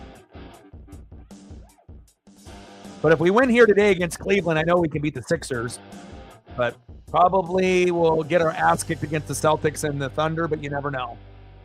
The way the Blazers have been playing as of late, they might be able to, upset one of those teams later in the week.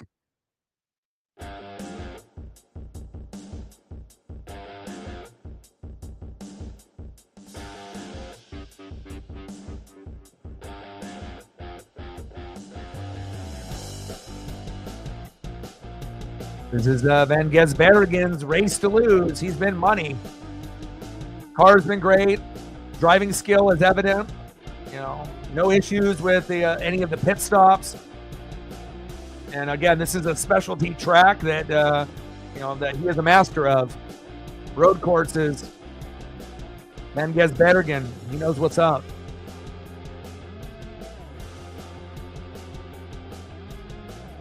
Like, sub, donate, comment, share. If you haven't smashed that like button yet, please do. Hopefully we can get more people to come through and show some love. We're at 298 to go. To hit the goal. We need 3 more to get to 10, 13 more to get to 20. We're at 8 now, 2 more to get to 10.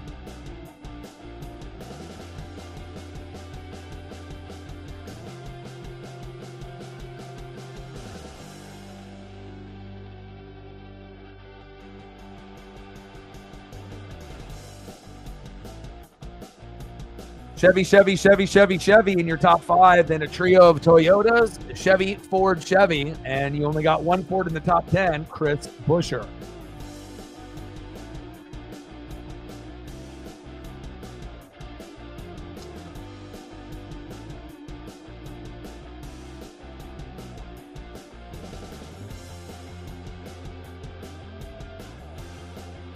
Definitely would be a lot more exciting, for me if Chase never got, pushed around by Ross, because you probably would have been in the top 10 all day today, jockeying for 7th, jockeying for 5th, going back to 8th, going back and jockeying for 4th, but instead, we had him in the top 3 for about 10 seconds, went all the way back into the field, and now he, obviously when the cars were pitting, he was able to get all the way up to about 5th, then 6th and 7th and about 10th, and then working his way back into the field after all the cars kind of got readjusted. And now he's still sitting, into the back of the field, and just have to hope and pray that he can work his way up.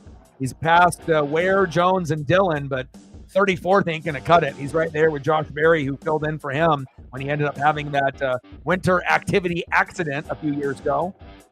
But we got a lot of cars to catch up to. And this type of track, it's almost impossible to catch up unless you end up having a lot of cars spin out at the same time, which is not likely.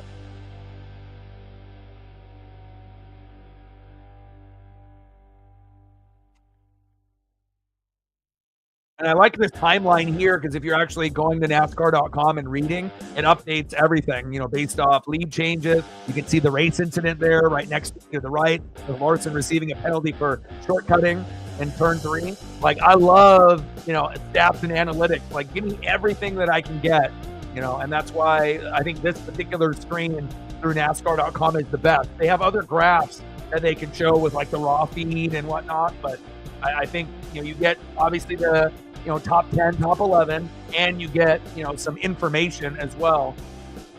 It's exactly what I want when I'm watching a race, besides watching the race on the screen itself.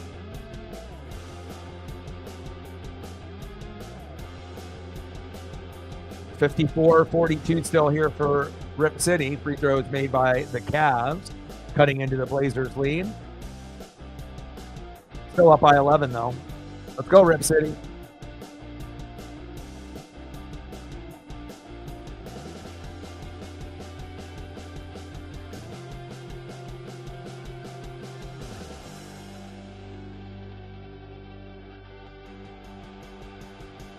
Seven to go for stage 2.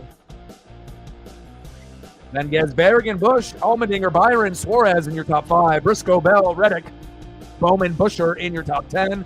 Chevy in your top 5. Trio of Toyotas, Briscoe, Bell, and Reddick. They're hanging tough together. And then you got Bowman in a Chevy, Busher in the only Ford in the top 10, and Hocevar, which was in your top 7 for a good majority of this race, working his way back up into the top 10. Now sitting on the outside at 11th.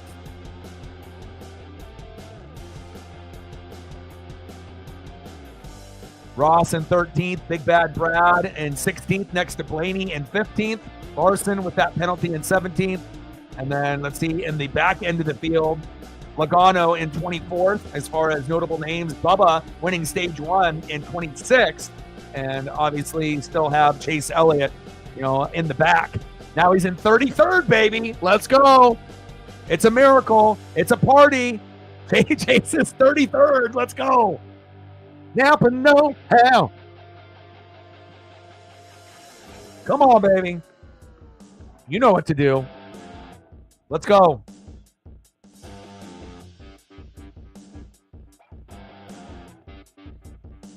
We've been playing good ball lately. I mean, obviously, if we weren't, I wouldn't be streaming them. So in the last month and a half, 2 months, Blazers have been, playing good ball. They're the best, worst team in the NBA. As far as bottom 10, they're the best, worst team in the bottom 10. And since there's 30 teams in the NBA, I feel like, we're 20th. 20th, 21st, and we've been playing really good ball. And if we win here today, we can beat the Sixers tomorrow. Then they got the Celtics on Wednesday, and then you got the Thunder on Friday. Those will be a lot fucking tougher. But even if we lose to the Celtics and the Thunder, we're not going to get blown out by 30. We would end up losing by like 10. And that says a lot about this Blazer team. So we'll see how it goes. 32nd for Chase. Let's go. Come on, Chase. Let's go. Little victories, man. At this point, I just want Chase to, if somehow he could get, points and get 10th, obviously people want to win, but when you have no shot, then you immediately think, okay, at least finish the race. No DNFs, for do not finish. You have to finish, and as close to 10th that you can get is what we're going to be shooting for. Points. Now, obviously, if the Bowman Gray race counted for points, it wouldn't be as big of a deal. But, obviously with the unfortunate outcomes of Daytona and Atlanta, Chase is way behind the 8 ball still. And I'm hoping that he'll still be able to win another race or 2 or 3 this season after winning at Bowman Gray. But, I like Bowman Gray a lot better than the Coliseum. They should keep Bowman Gray moving forward. Zelich, who won the Xfinity race yesterday that I watched. Second career Xfinity Series win. It's kind of has a interesting personality, young, good positive attitude, and it's always cool to be able to see young drivers, being able to achieve things early in their career to gain more confidence moving forward.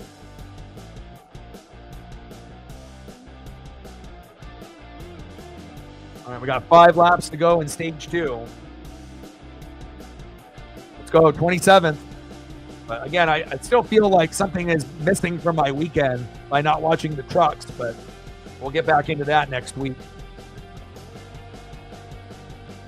8 lead changes. Yeah.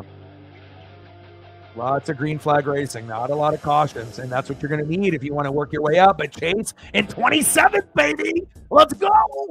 Let's go, Chase. Napa, no hell. Let's go.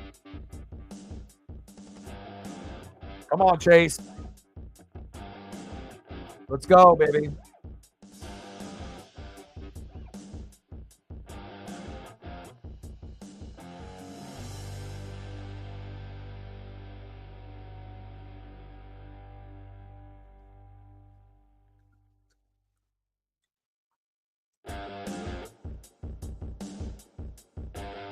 Yeah, some are authentic, but some are fake and over the top, which gets annoying.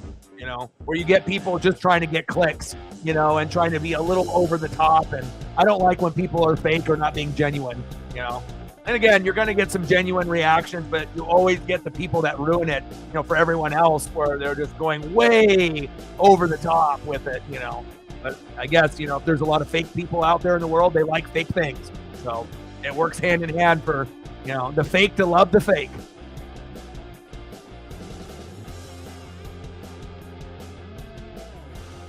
All right, we got 4 to go here in stage 2. Then there's Bergen, Busch, Allmendinger, Byron, Bell in your top 5. Briscoe, Bowman, Priest making his way into the top 10 for the first time. Hocevar in 9th, and the winner of yesterday's Xfinity race, Connor Zuch in 10th. Okay, Blaney in 11th. There we go, Blaney. I like to see Blaney work his way up. He's a very underrated, even though we know that he's a great driver. But I still think even, with the championship, I don't think people give Blaney enough respect, on how good he really is week in and week out. He's money. And a little bit more likable than like a Joey Logano, in my opinion. Let's go, baby. Me and Nat, man. Let's go. 23rd.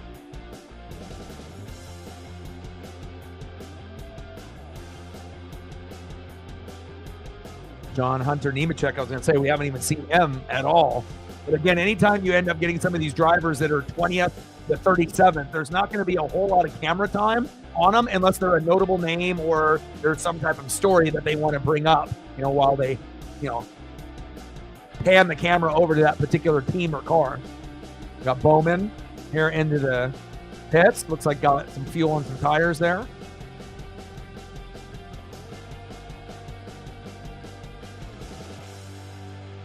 Let's go, baby. Napa know-how. 19th, 18th, 16th. Keep it going, baby. 13th now. Come on, baby. Let's get up onto the graphic here on the top right. He's got to get to at least 11th so that we can see his name. 13th. Woo! Let's go.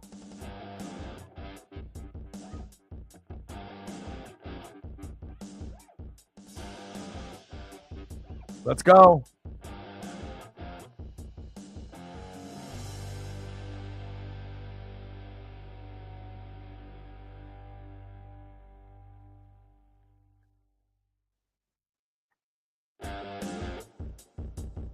Three to go.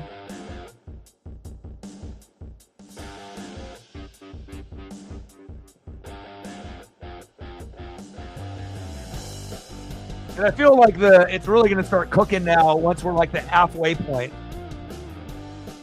And really, the only fans that have been really upset today are Chase fans. Everyone else hasn't really had a reason to get upset, right?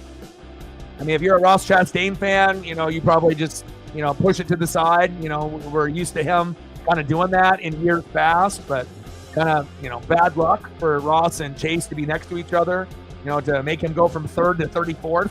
That was terrible. But, I mean, for everyone else, I mean, if you're a Van Gisbergen fan, he's been money. He's been fantastic. Busch's car has been great. He's been towards the front. Reddick, has, relatively been in the top 10 for the most part, but is kind of scaling back at the moment.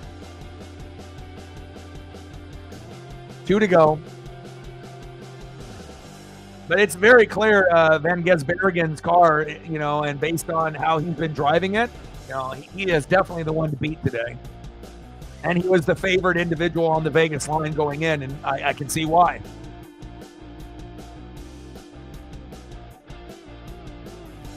Blazers up 61-50 in the third quarter. Let's go, Blazers. Larson, tired, done. And then he got caught with that speeding early on.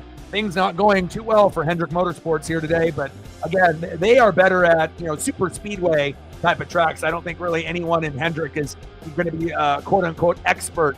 Oh gosh, just rolling down there with 3, and then that front right just completely empty as you see that tire just rolling around.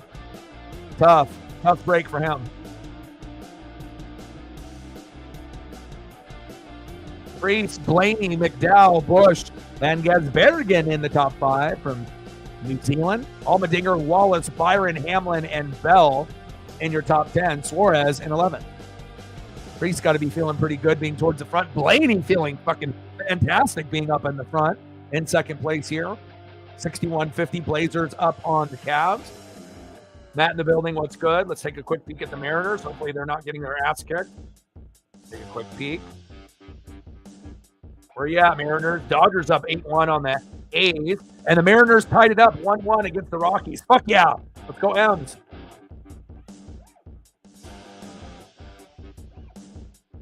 Martini singled to center. McMahon scored for the Rockies, and Samad Taylor scored on a wild pitch. Come on, Mariners.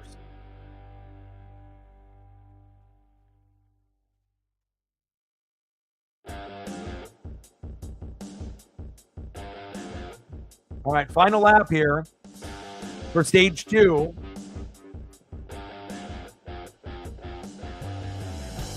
Prix, Blaney, McDowell, Bush, then Gasbergen in your top 5. Allmendinger, Wallace, Byron, Hamlin, Bell in your top 10.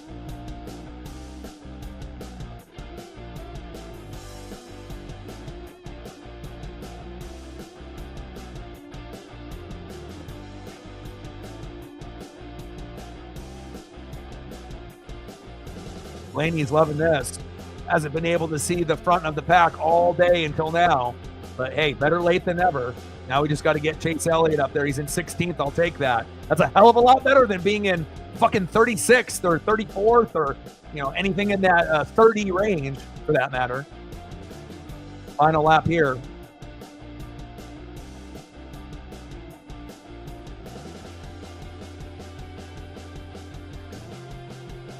Prix with the stage 2 victory. Nice job, Ryan.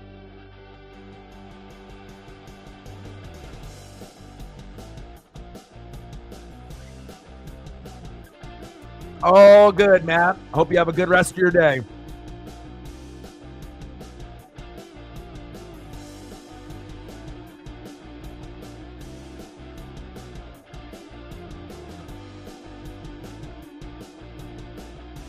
All right, I got to get some Chase photos up. I got to give him some good luck. We're halfway through.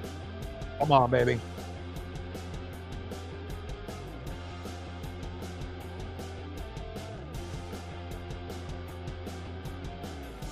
I need some good karma here.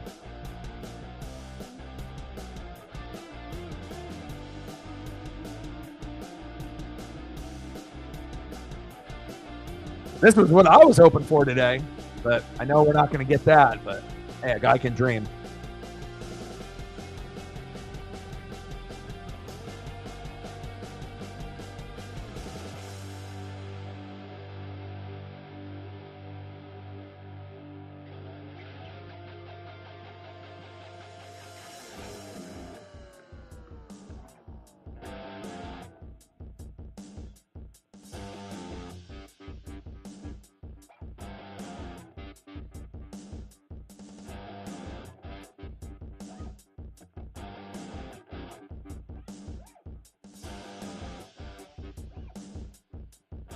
$63.53. Blazers up by 10 with 7 minutes to go in the third. On the road against one of the best teams in the NBA, the Cavs. I like it, baby. Let's go. Look at babyface Chase.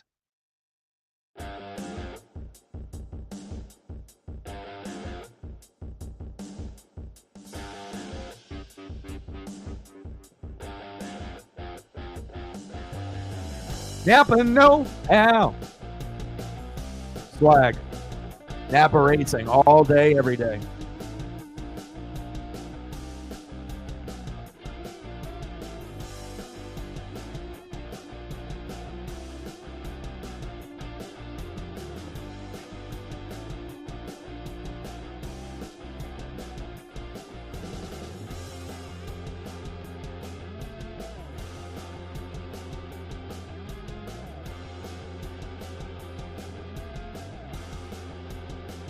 Yeah, that's true. True, Nat, man. I mean, I just want a top 10 finish for Chase at this point, but I mean, if he can get into the top 10, with 20 laps to go or something of that nature, then, anything is possible. If you're at 10th place at that point, that he could somehow get up to 5th or 6th. And, with 10 laps to go, if you're in 5th, who knows? You might end up actually winning the race. So just slowly but surely, methodically, just got to be able to try to work his way as close to the front as possible. And again, you can't really depend on the caution or a big wreck to help you out. This isn't really the racetrack, that you're going to see a lot of cautions. Like, a lot of them are just going to be green flag, cautions after the stage ends. So obviously for people in the back or in the middle trying to move up, not ideal. But again, we will see if we end up having, that big wreck, which we might end up having. And I don't even think it'll be a wreck. It's just going to be a big spin out, for a few drivers getting a little aggressive as we get kind of towards the end of the race. And then hopefully Chase is not in the, mix of that. Can you imagine? Chase finally works his way up to the top 10, and then he has a chance to get into the top 5, and then some dummy, ends up, wrecking him or making him spin out again. Oh, hopefully that doesn't happen. He's already had to go through it once. I don't want him to go through it again. Everyone's day has been great besides his, but now, he's making his wave. He's at 15th. He's in great position right now with half of the race to go. Perfect. Yeah, we were mentioning that the tower would be amazing. Slam a few beers up there, enjoy the scenery.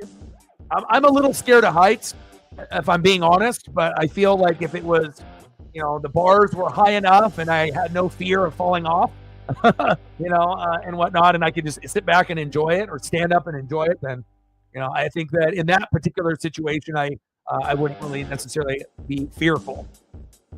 But they're up there, though.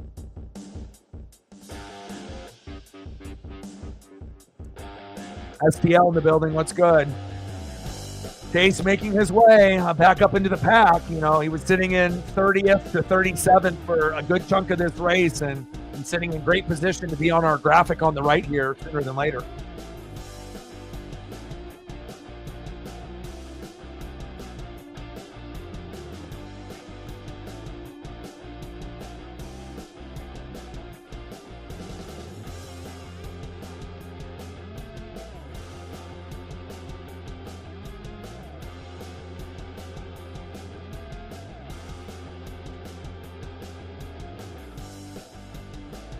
Yeah, great win for him last week. And, sometimes it's just the right place at the right time. And, NASCAR, there's a lot of skill involved in NASCAR with the driver and the car and the pit crew and the crew chief and the spotters, right? But also, too, NASCAR is about luck, and just being in the right place at the right time and, getting a chance to be able to make some magic happen. Even if you weren't in the top 10 all day, that doesn't mean that you can't end up, finding your way victorious in the winner's circle at the end like Christopher Bell. So that's one thing I think for, fans of racing, you're not out of it until the race is over. Like, you never know what unexpected craziness could happen, and we're kind of used to it. So 71-58 Blazers, now 71-59 Blazers, kicking ass, taking names, beating one of the best teams in the NBA on the road, playing the Cavs. Let's go. Like, sub, donate, comment, share. If you haven't smashed that like button yet, please do. And we're at 2:98 to go to hit the goal. We need 2 more to get to 10. So if you are in the room and haven't done it yet, please do 1 more to get to 10. We need 20 to get the algorithm. And we haven't been able to hit the algorithm this week or last week, but again, you never know when that is going to happen.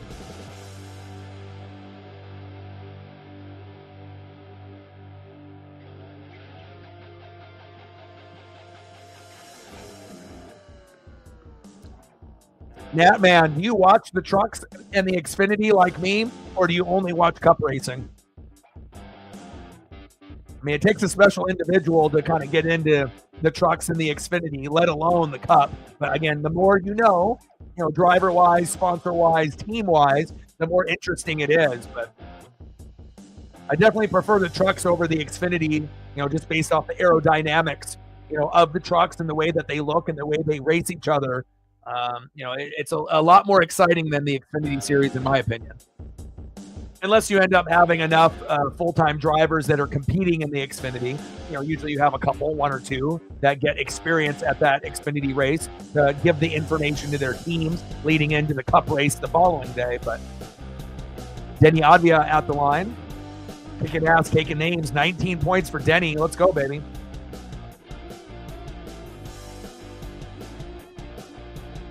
Oh, I see. Yeah. CW has a free app that you can download on your phone.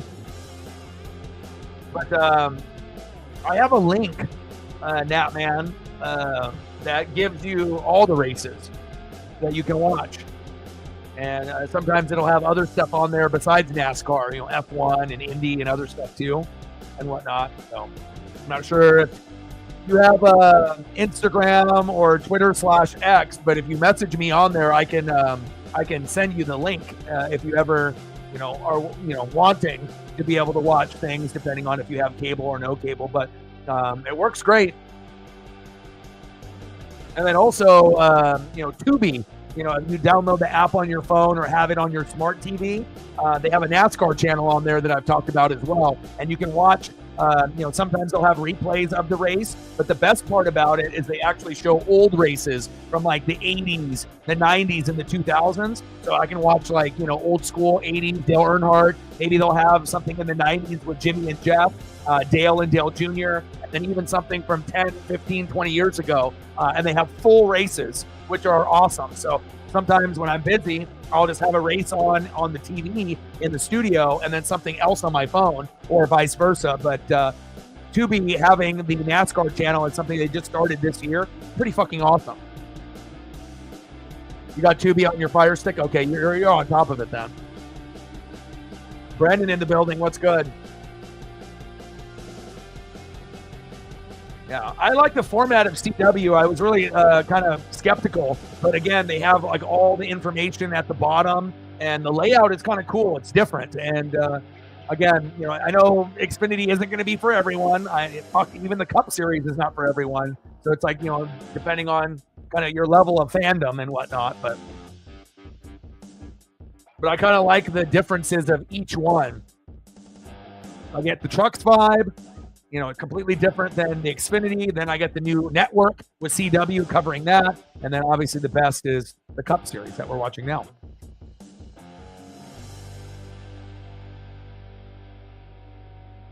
$79.62 Blazers. Let's go. Yeah, SVG very dominant here today. You got 5 Chevys up front. Toyota, Chevy, Toyota, and then the only Ford in Chris Buescher.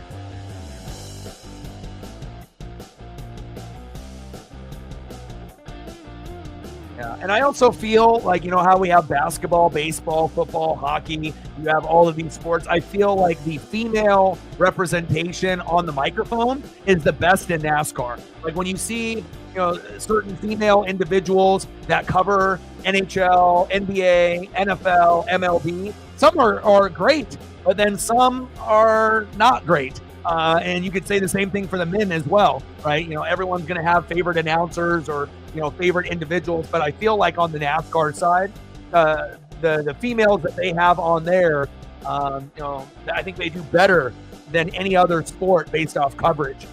Having that passion and information, it just seems like, they do a better job on this particular platform for whatever reason. And that's good for, obviously, the fans. You want to be able to have a good representation of male and female coverage. And we are having a lot of cars go here. Stage 3, we are underway. 82-66 Blazers. Beat that ass. Let's go. McDowell, Busch, Allmendinger, Van Gisbergen, and Byron. Where's Chase at?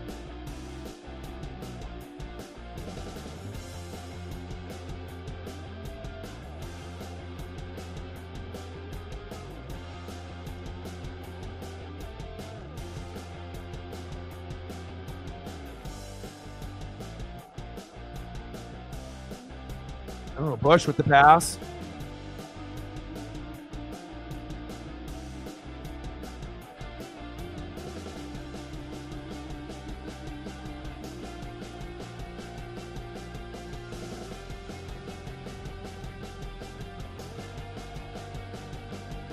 50 laps in. We're more than halfway here.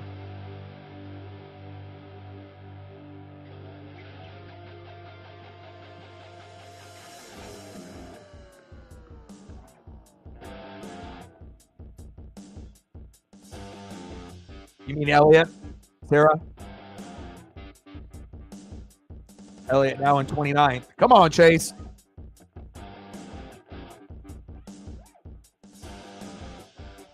Yeah. I was like, how did Bush go from first to 28th?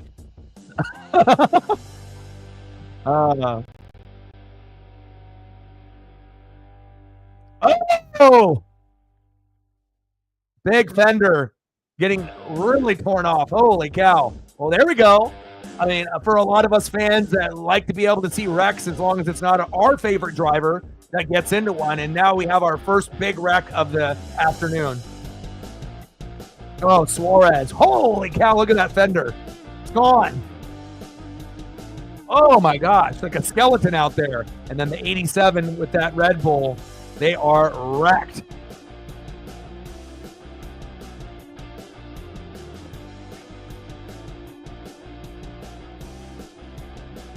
That was a big hit right there after Suarez lost control.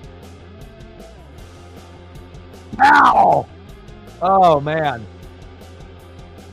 And I feel with NASCAR, too, it's like if you don't get enough of that, you know, I don't want to say it's boring, but it like, you know, the anticipation of the big wreck, you need those for NASCAR fans. You know, it's not like we just like, you know, clean air racing and, you know, drafting. It's like, you know, you want to be able to, you know, see a little bit of everything in a race. You wanted to see the big wrecks, but you don't want to have too many cautions, but enough where you're seeing some action. And then, you know, you just got to hope that your favorite driver doesn't get caught up in some of that stuff. But, you know, if I'm being honest, I wouldn't have minded a couple more of those big, you know, collisions before this race ends. But that was the first one. And look where we're at, lap 50. You know, it took to lap 50 before we got two cars to kind of run into each other like that. We'll see if their days are done. Oh yeah. Turn one is where you're going to see people get spun out, and where we have an opportunity later in the race where you're going to have, you know, maybe 2 to 5 cars, you know, at one given moment that might be able to, you know, spin out. But as far as like wrecks like that, what we just saw, I don't know how many more of those we're going to get. Hopefully at least one more. I hope maybe 2, but I mean, we're already more than halfway through, so who knows? But definitely it's going to get more aggressive. But again, not as aggressive as if it were at Bowman Gray, Daytona 500, or Atlanta, you know, because obviously you only have so much maneuverability, but their cars aren't as close to each other as people think. Like once you start having that clean air, you know, again, you'll have the cars relatively in your zone close to you, like 1 through 10. But, you know, if you're looking at the gap from 1 to 10, 11 to 20, and 21 to 30, 30 to 37, it's pretty drastic. Like how many seconds, you know, they are behind. So Anthony Simons with the deep 3, 89.71. Let's go, baby.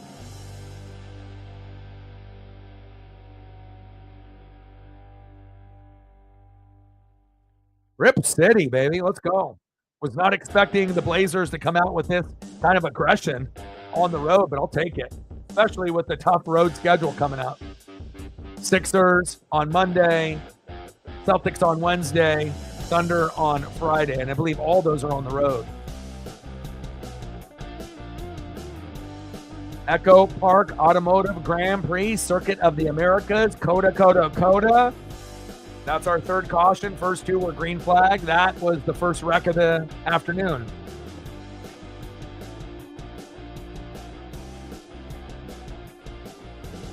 Suarez is like, I like my fender. No, you don't. Ow! Goodbye.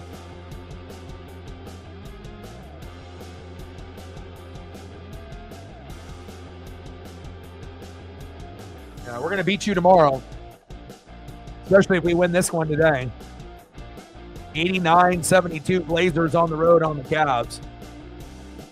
Again, with no Embiid, I mean, it doesn't really matter.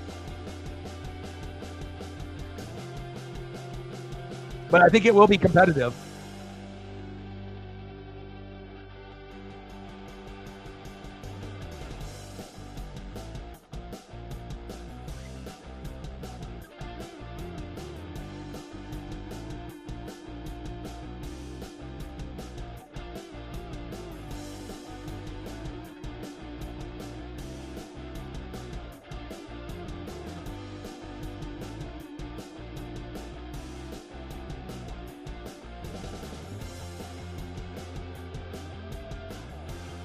Got to get on that hot dog curve.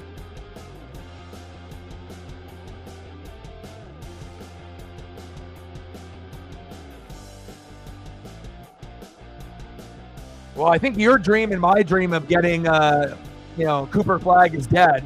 More than likely he'll be on the Wizards. But again, it's not going to be rewarded to the worst team like it is in other sports. Anytime the ping pong balls are involved, you never know what's going to happen.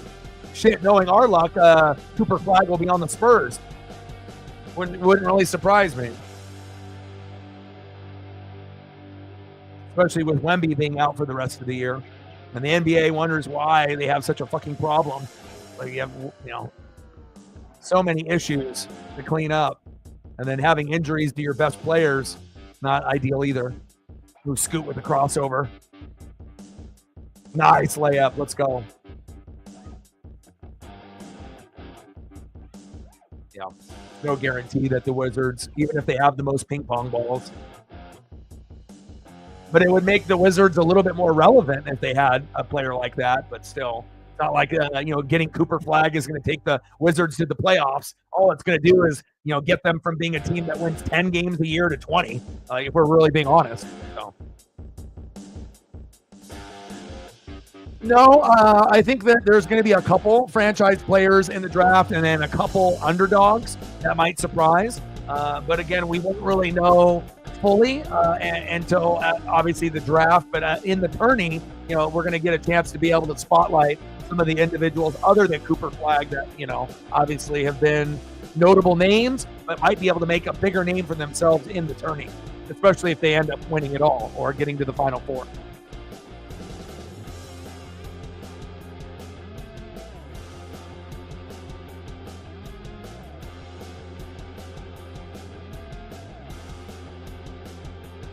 Yeah, but again, if you have bad ownership, bad coach, bad GM, bad starters, bad bench, bad culture, it's not like Cooper Flag is going to turn the team into a 41-41 team right away.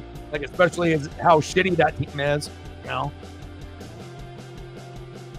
I kind of hope he doesn't go there. It's bad culture there.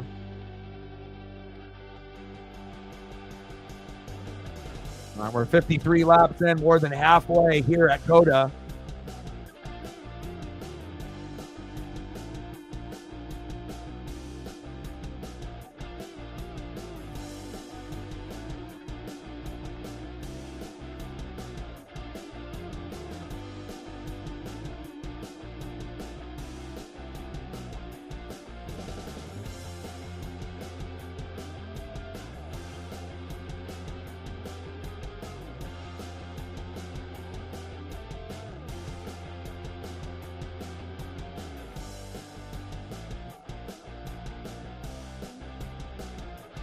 Yeah, Cavs culture wasn't really the greatest.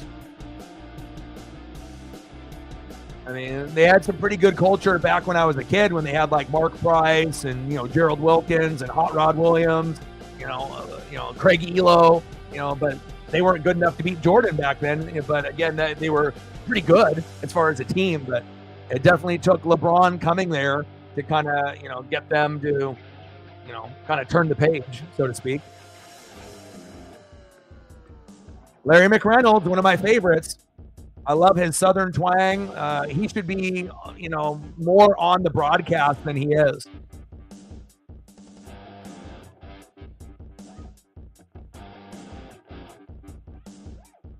Like, if there was ever a voice that epitomizes NASCAR, it's Larry McReynolds. He's got a great voice. I miss Darrell Waltrip as well. Like, I feel like certain individuals, they have the voice for the sport. And, no disrespect to like Clint Boyer and Jamie McMurray and, some of these others that they have out there. But, like Mike Joy, obviously has the good NASCAR voice. But Larry McReynolds is definitely the best voice-wise. Harvick, I'd rather listen to Dale Jr. personally than listen to, Jamie McMurray or Clint Boyer or Harvick. Like, I could really care, for those three. Not really ideally my favorite three to talk about NASCAR. I would rather, have Larry McReynolds on there, give me some Dale Jr. And obviously when you have the broadcast being on Fox, And then later in the year on NBC, we will be able to see a different crew, calling the races. So.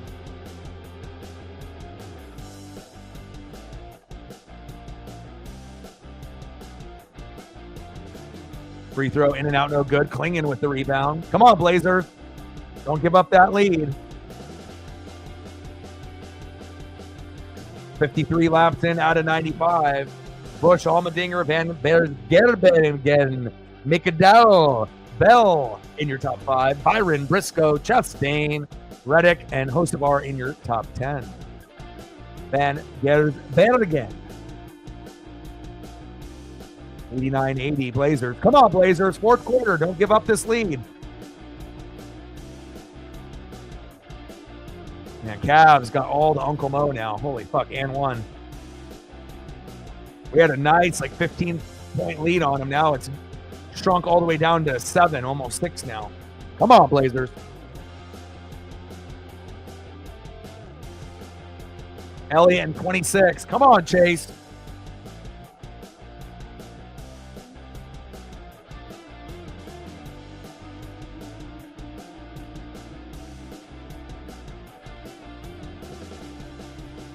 Beautiful car. Beautiful brand.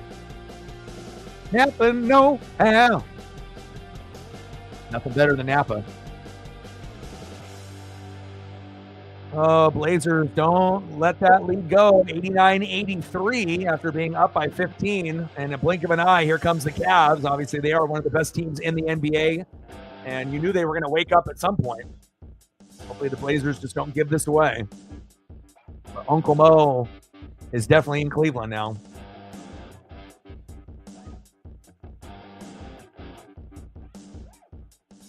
And Cleveland's smart right now. They're not taking a bunch of threes. They're attacking the paint. And that's how they've been able to get back in it.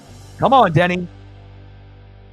Busch, Allmendinger, Van Gisbergen, McDowell, Bell, Byron, Briscoe, Chastain, Reddick, Hocevar in your top 10.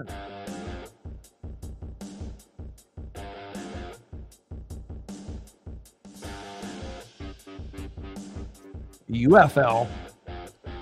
They'll be hyped for about a week or two, and then the hype will die off, and then and then when the championship comes around, people will tune in. But I don't know how many people are going to be watching that week in and week out.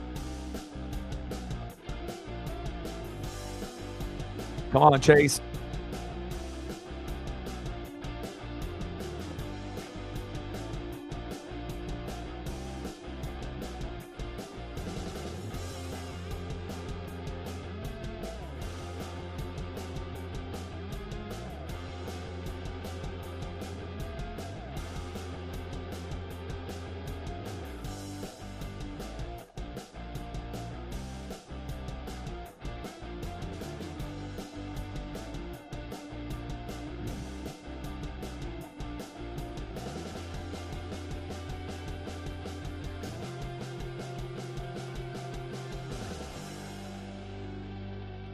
Blazers only up by 4 now. Holy fuck. 89-85 with 10 minutes to go in the fourth quarter. Come on, Blazers. There we go. Of course they don't get the call. Shit. Scoot went up. Got hit with the body. Of course the refs aren't going to give him that. We're about to go green flag here in a moment. Green flag. Here we go. Wow, 4 wide. Everyone pump those brakes. Don't do a Ross Chastain. Oh, he got shoved out to the outside there.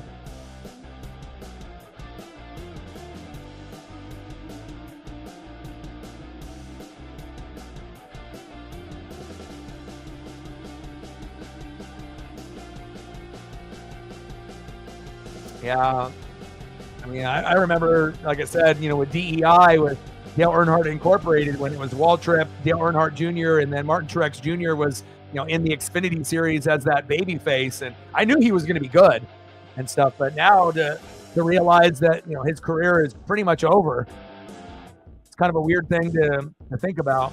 Time goes by so quickly, even though he did have a pretty long career as a driver.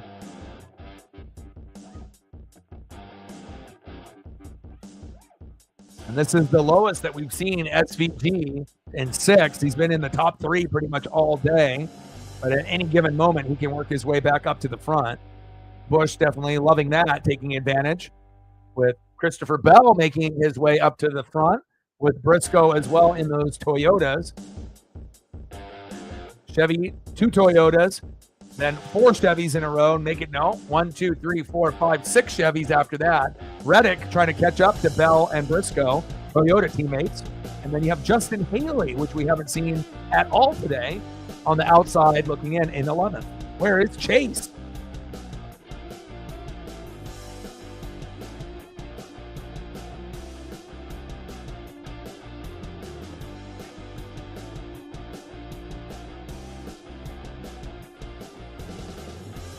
All right, 40 to go.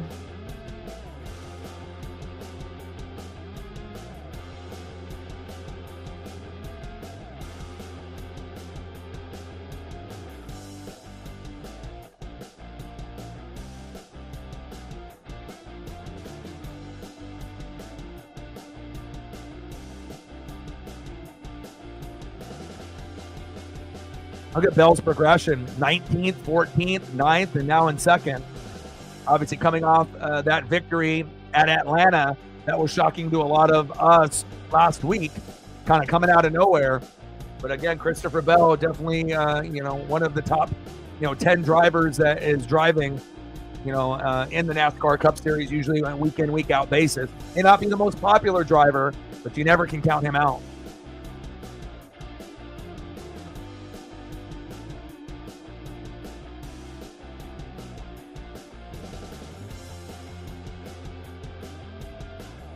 '21st.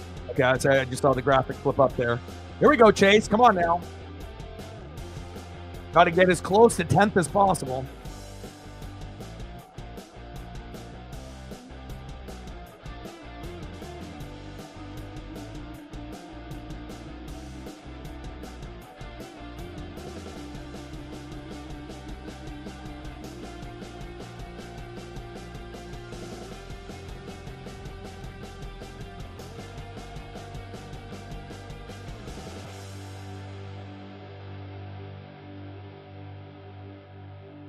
Yeah.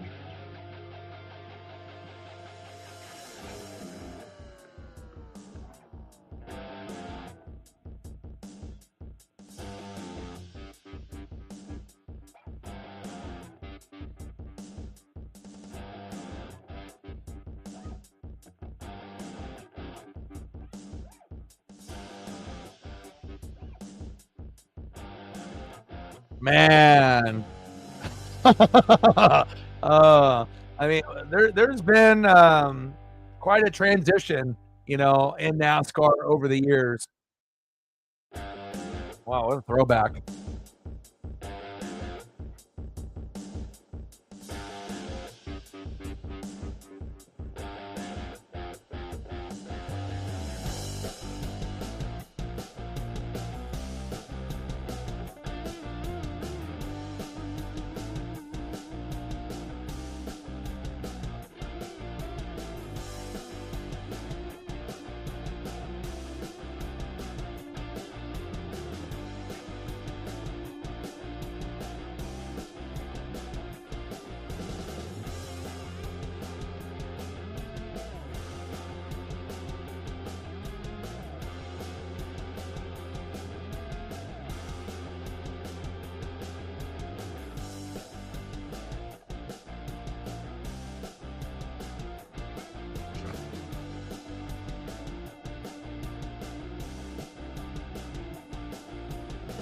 .38 to go.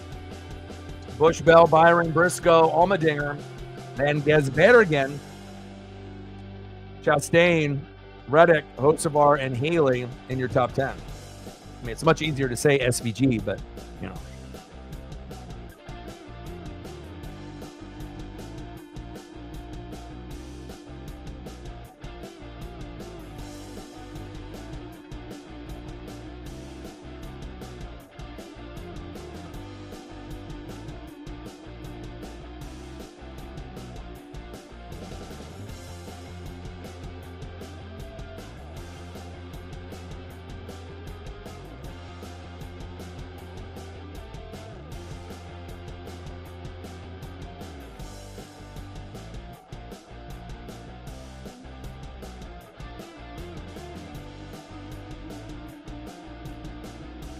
Yeah, Ken passed away a few years ago.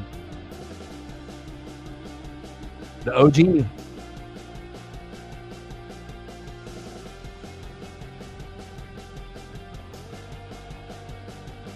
All right, 97-93 Blazers. Uh-oh. Cavs just made a layup and an and one. Damn, 97-95. I don't know if the Blazers are going to be able to hang on. Holy fuck. 37 to go.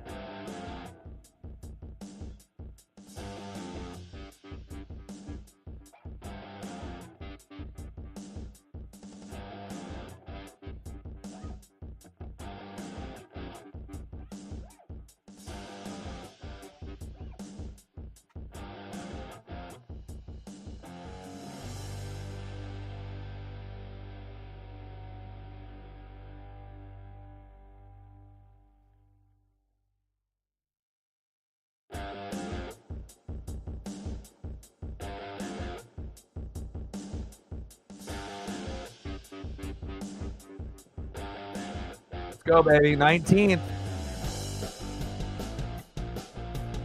Come on, baby. Work your way up.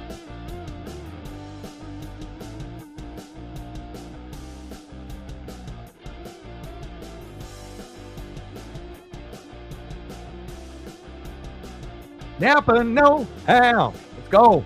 19th. I like seeing that. Come on, Chase. Maybe he can get himself up to 15th with like 30 to go or 25 to go. He's got to methodically keep working. And if you notice, the cars that are 15th to 20th, they're not separated by that much of a distance, about 4 seconds. So, which in NASCAR could be a lifetime, I understand. But if they're all jumbled next to each other, you might be able to make a little bit of ground here. And then obviously 15th to 19th right now is only separated by 2 seconds. So.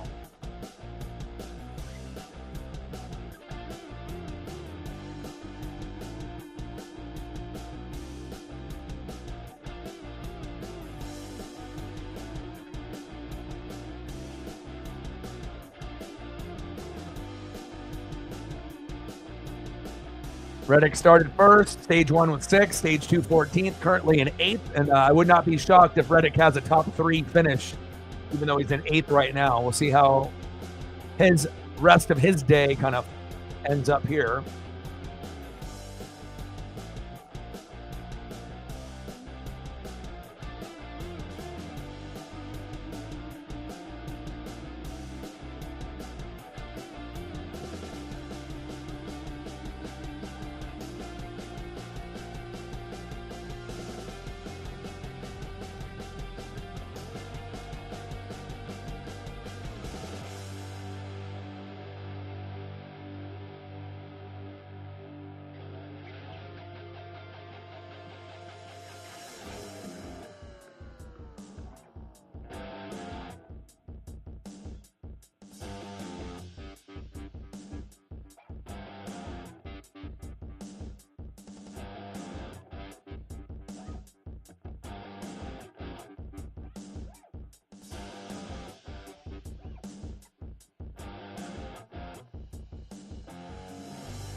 Oh, man. 101-101. Blazers lost their 15-point lead. Now the Cavs are tied with 5 to go. Uh-oh. Pushed. Bell, Byron, Briscoe, and Allmendinger in your top 5. SVG, Chastain, Reddick, Haley, and Gregson finding his way into the top 10 for the first time today here at Cota. 35 to go.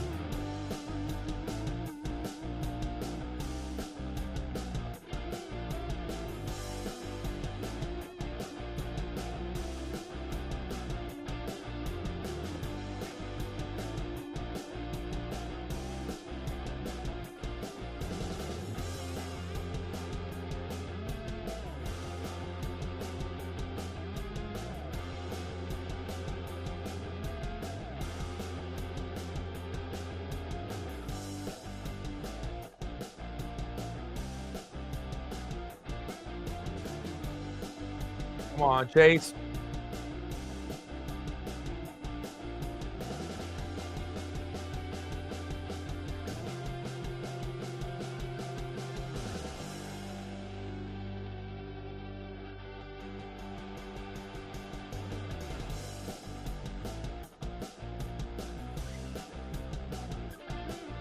I mean, if you look at the separation from, number 1 to number 8, it's about a 9-second difference, but then there's a huge gap from 9, down to 20.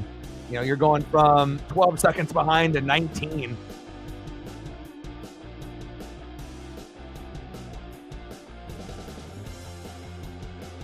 Come on, Denny. Good pass. Nice. Tumani Kamara for 3. Let's go. Big shot. Blazers up by 3 with 4 minutes to go. That was huge. Bush, Bell, Byron, Briscoe, Allmendinger.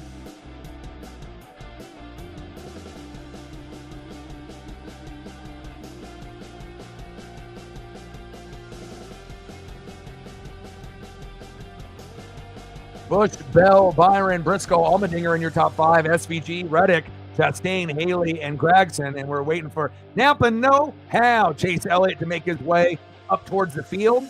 Started the race in 3rd. Got spun out by Ross Chastain early, went to 37th, and has had to climb his way back into this race, and currently in 19th, about 20 seconds behind Kyle Busch.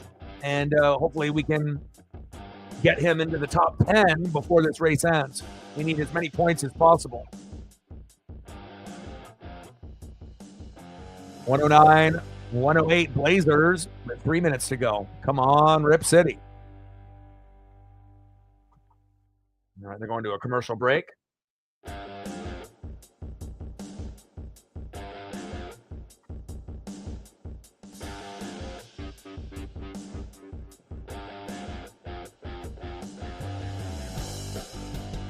And the Mariners just fucking got obliterated. They lost 6-1. What the fuck happened? Oh, they tore him up in the 8th. Oh. But it is spring training after all.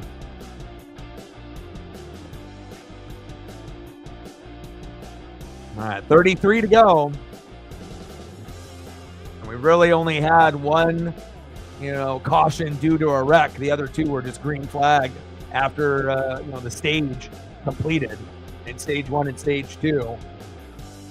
Not the same type of racing that a lot of people are used to. It's more driving and this type of strategy in this particular track here at Cota, but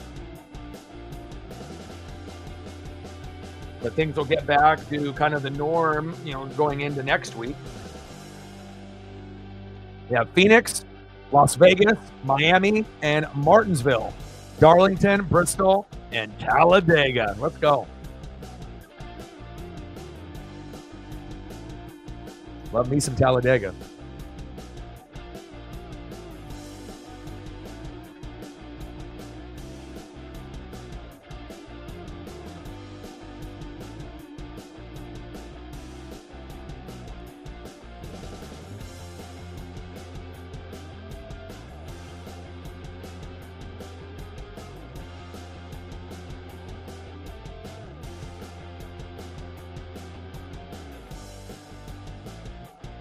Talladega, yeah.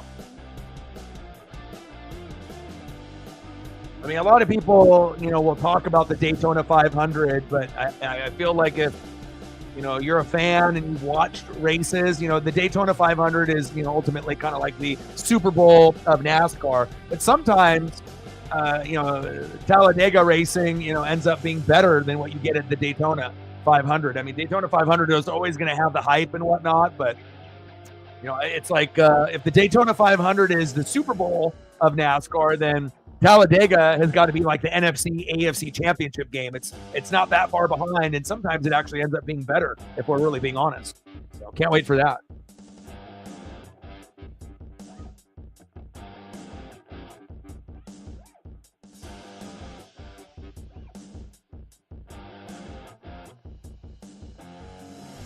That is a good question. I know they mentioned it early on, but I don't know.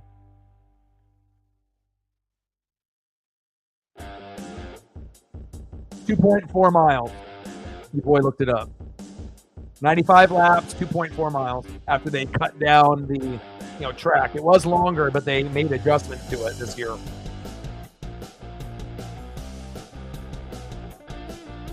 110, 109. Cavs taking the lead on the Blazers, damn it. Come on, Blazers, find a way.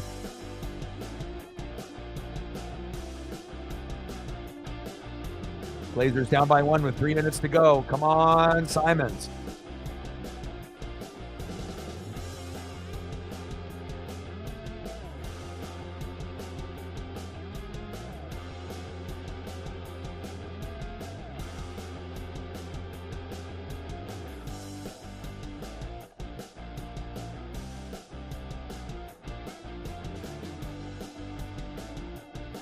Beautiful day there in Texas at Cota. No rain whatsoever.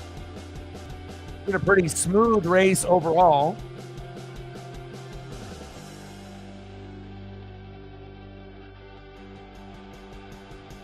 Yeah, Busch hasn't had a win in a minute. This would be big for him. Won the trucks race a couple weeks ago. But as far as NASCAR Cup, it's been a minute for him.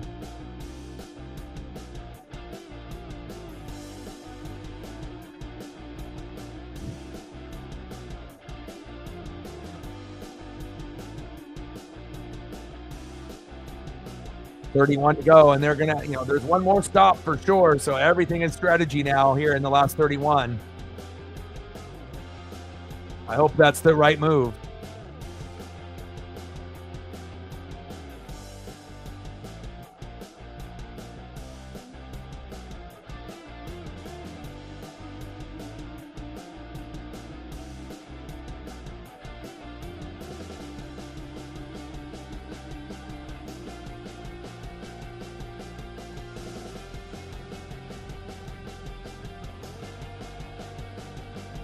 Less Harvick and Boyer, more Mike Joy and Larry McReynolds, please.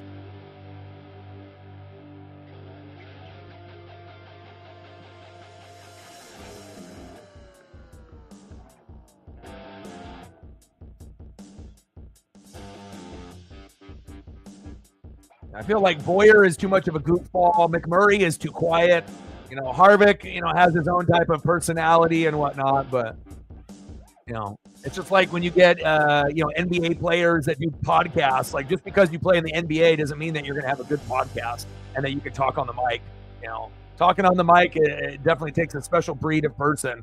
And there's a reason why, those people are the best at what they do.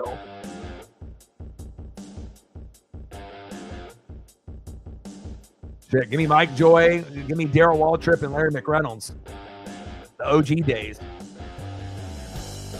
30 to go. No, I want to caution right now too. I just want to be able to find somehow, some way where we can get Chase up towards the front at, or at least closer. Free throw is good by the Cavs. Now they're up 113-111 with 2 minutes to go. Come on, Blazers. You've been kicking ass and taking names. Find a way. We got 30 laps to go here at Cota. Busch, Bell, Byron, Allmendinger, and Gaz again in your top 5. Reddick, Briscoe, Chastain, Haley, and Blaney in your top 10.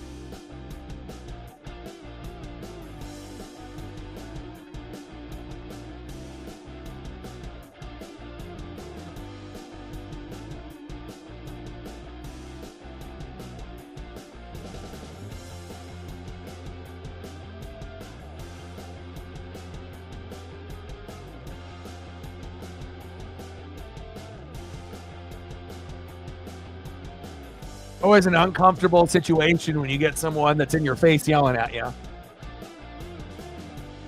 Because at any given moment, you never know if that push is coming or that punch is coming, depending on, what that individual did. And we already know Kyle Busch is a hothead, right? They don't call him Rowdy for nothing.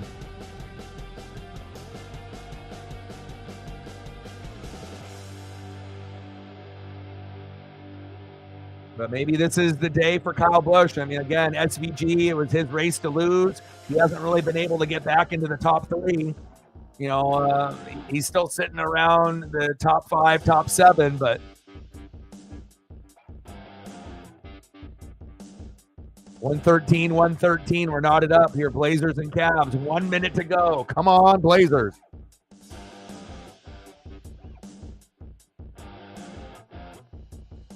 $28 laps to go.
Busch, Bell, Byron, Allmendinger, SVG, Reddick, Briscoe, Chastain, Haley, and Blaney. I mean, and based on how this race has gone, it's like even if Chase wanted to get payback on Ross, he's not going to be able to catch him, you know, unless something drastic happens in these last 27 laps. So, you know, it might be a payback down the road. But I always feel a little weary, you know, with payback, because I feel like, you know, someone can do something intentionally or unintentionally, and then if you end up trying to wreck someone, sometimes you end up wrecking yourself, you know, and it ends up karma comes back to kind of get you. So you got to be very careful, you know, when you end up trying to retaliate.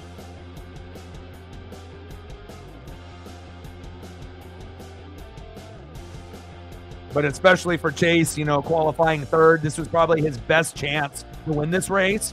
And to have that instantly taken away in the first 10 seconds was really shitty.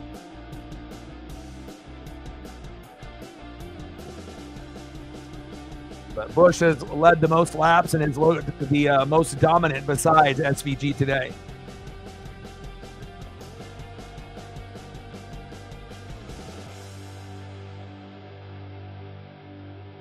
Game is tied between the Blazers and the Cavs. 15 seconds left. Corner 3 is good. Fuck.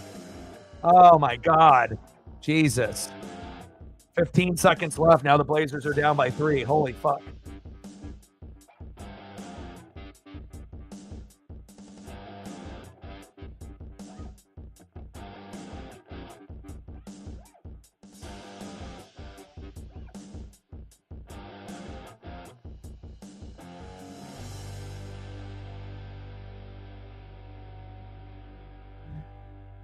Big comeback for Cleveland. I'm not surprised. All right, we have a couple cars here pitting.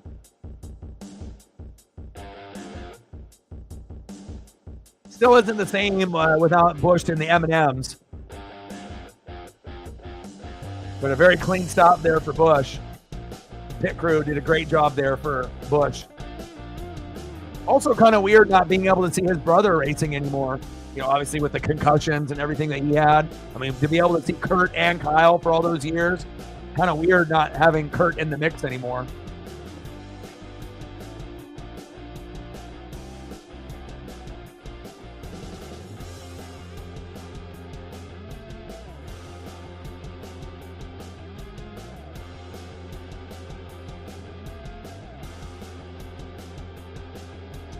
Bell, Allmendinger, SVG, Blaney, Busch in your top 5. Hamlin, Cindric, we haven't heard his name at all until now. Byron and John Hunter Nemechek, another name we haven't heard of, and Todd Gilliland.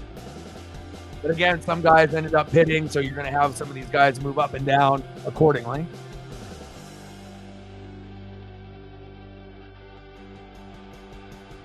Yeah, well, he got concussions and had to step away and whatnot, so And I think he was getting to a point where he might be cleared to like race again, but after you've been gone for a few years, you know, sometimes the love of racing may not, you know, be there anymore.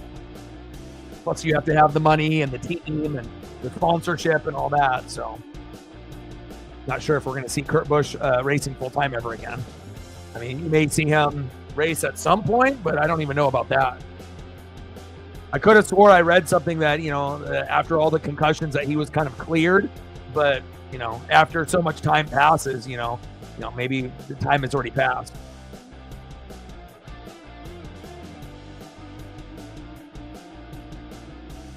But you got to think, if Kurt was able to race, he's still probably better than half of the field, you know, based off his skill set.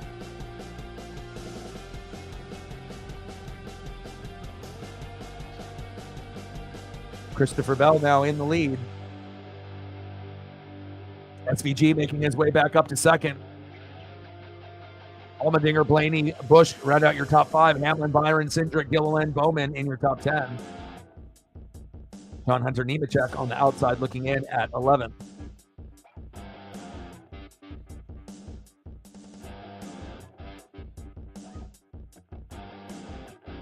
Last 25 laps. We're at 2:98 to go.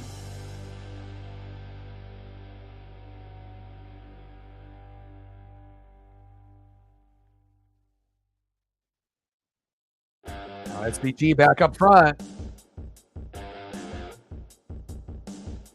Kyle Busch says, hey, don't forget about me. I haven't won a race in years. Obviously, Busch is probably going to be the most motivated out of everyone in the field just because he hasn't won a race in a long fucking time.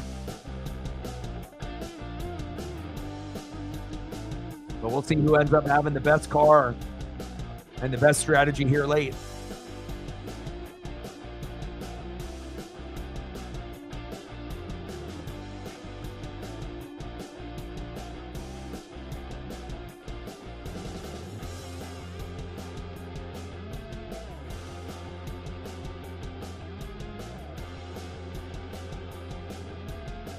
$118, $117 Cavs, up by 1 with 12 seconds to go.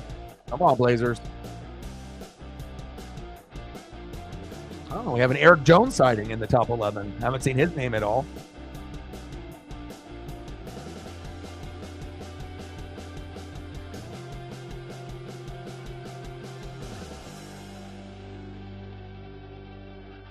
It's been led by SVG and Busch all race.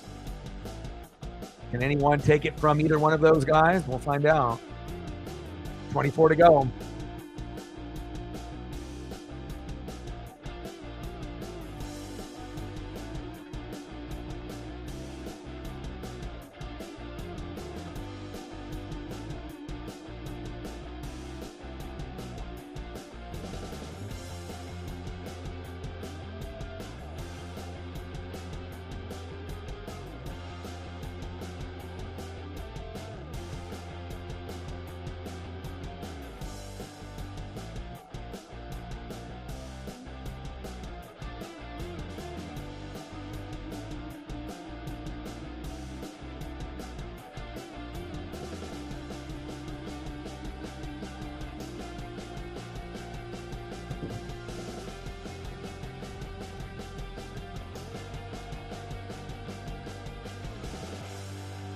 Yeah, Garland with the missed free throw. Fuck yeah. Blazers still only down by 1 with 8 seconds to go. Blazers have a chance. They'll have the last shot opportunity if they get the fucking rebound here. Or if the, obviously, free throw goes in.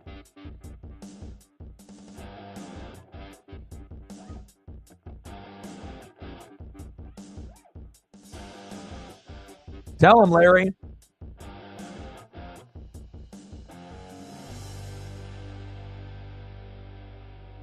Chase stuck in 19th. I mean, best case scenario for Chase might be like 15th, based on what we've seen at this point.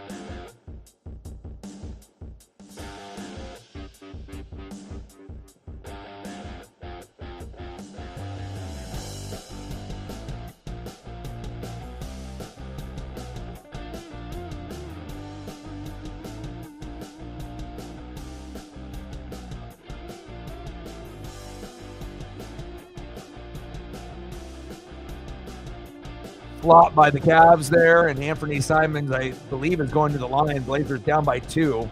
He's got to make both free throws and only 1 second left in the game. Come on, Simons. This is a tough situation for a young player. SVG, Bush, Byron, Bell, and Cindric in your top 5. Simons, first free throw is good. Money. Let's go. One more.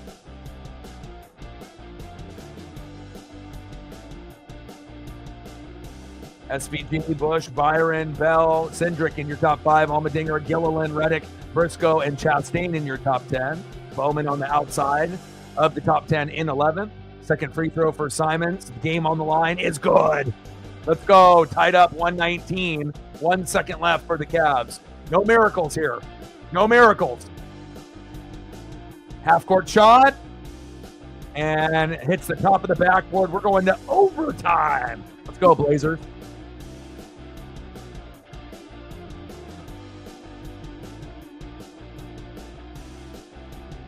Megan in the building. How are you? 22 laps to go.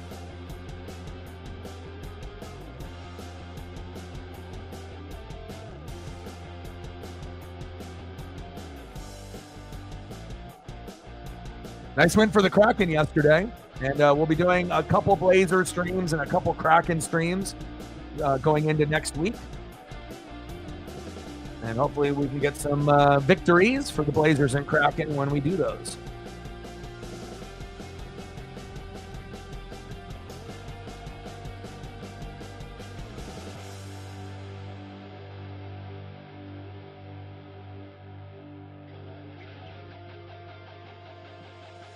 Chase up to 17th. Come on, baby. Slowly but surely. Yeah, I don't know if anyone expected the outcome that we had, but anytime you end up, winning, regardless on how good the other team is, it's a good feeling. But when you end up beating a team that's pretty solid, always a good feeling at the end of the day.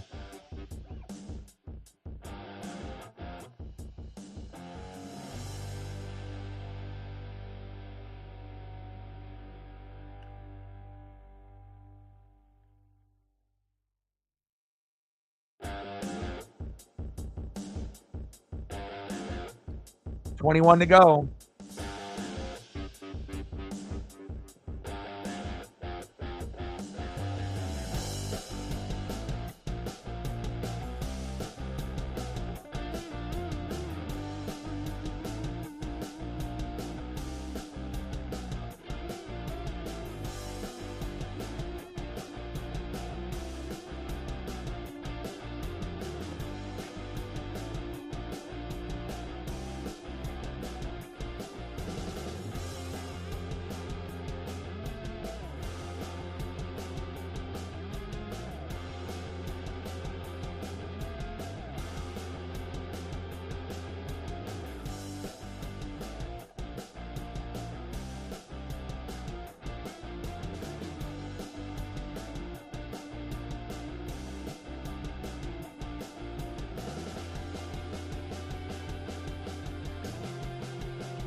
I love the inside the car camera angles.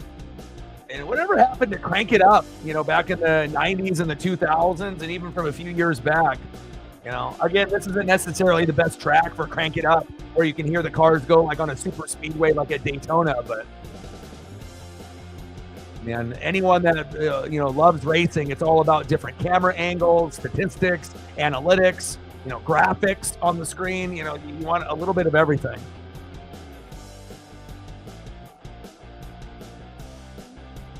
But it's really been an SVG, Kyle Busch kind of day.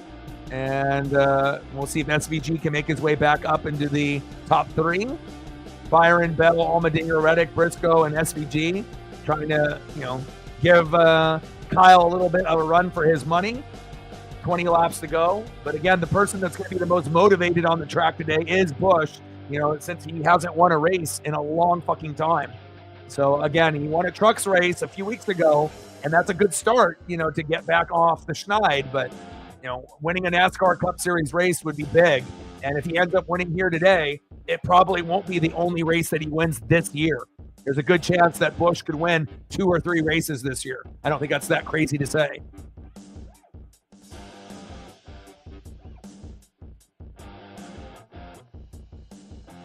Blazers starting to lose. 123, 119 now. 4 minutes to go. Come on, Blazers.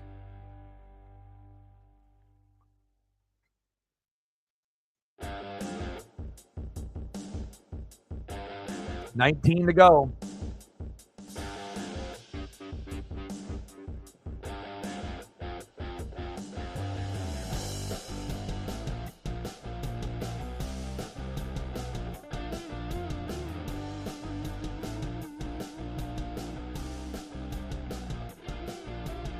Appreciate you.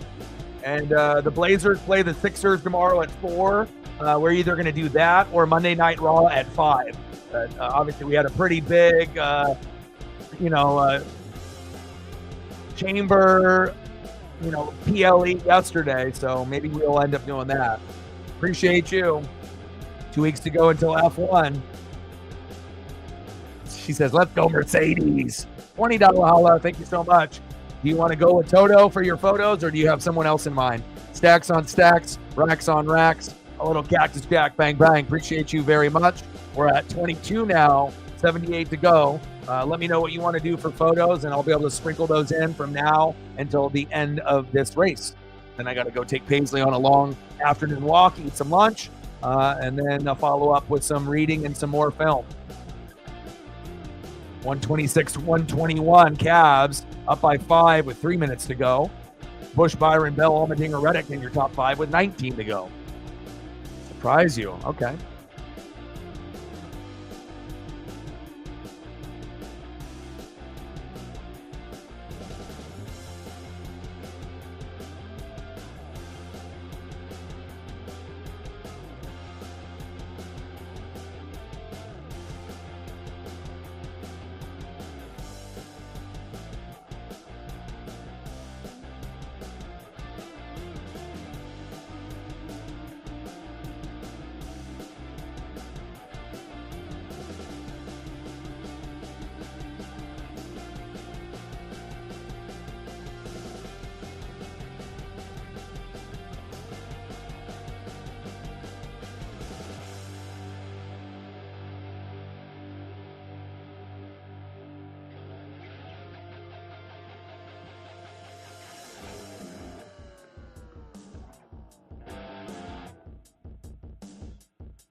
Uh-oh, stuck in the gravel.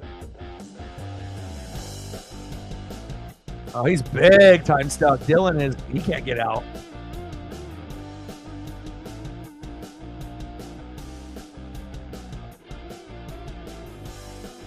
Austin Dillon he's fuck my life, he says. Oh, damn. 126, 123. Cavs up by 3. Fourth caution. Now this will give us a good opportunity to get some photos here for Megan. We'll start it off with some hockey. Obviously with the Kraken getting a big victory against the Vancouver Canucks, winning 6-3 yesterday. So we can show some love, a little Montour love. We had Tolvanen, Montour, Tolvanen, Beniers, Bjorkstrand, and Burakovsky last night. So we'll do a few of those and get a few of her other favorites as well.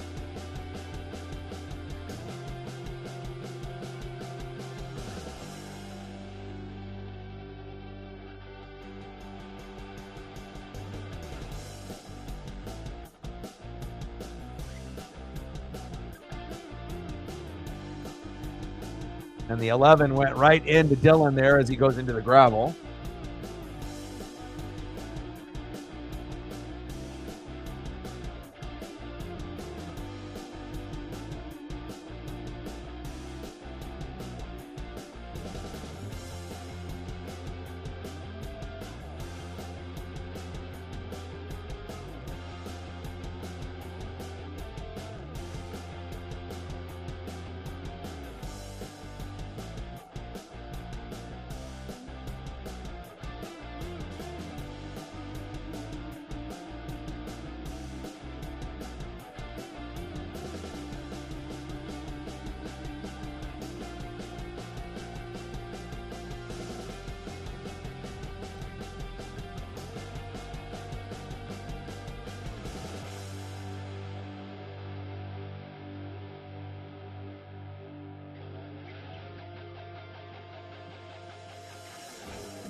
127, 126. Cavs up by 1 with 57 seconds to go. We're at caution now, 17 to go as they try to get Dylan out of the gravel. Hope you enjoyed those. I wanted to give you a little bit of the, coaching love with Hack and Pete, even though they're no longer there. I had a lot of good memories with those two, and a little F1 for you, a little Peter for SVU, a little bit of Kraken, obviously, based on what happened last night. Hopefully that covered a lot of the bases that you were looking for. And then I'll finish it off with a little bit of this.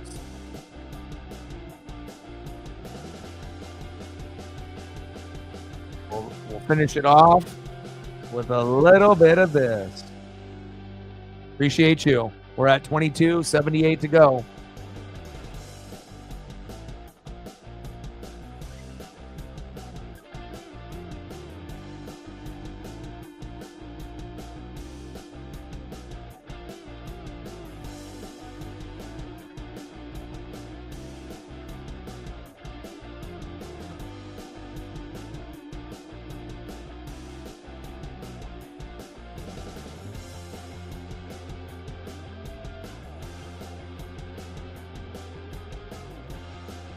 Go, baby. Finish strong. Blazers down by 2 with 30 seconds left. Not the most ideal, day for my favorite, Pace Elliott. But again, racing is very difficult, so to speak.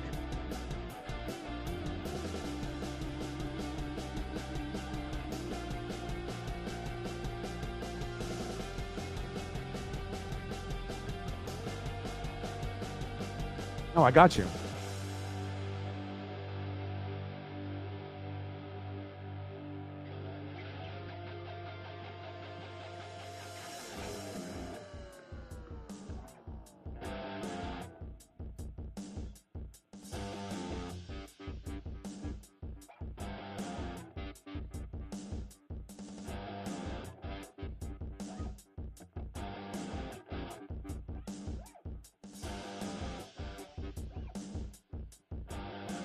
Appreciate you.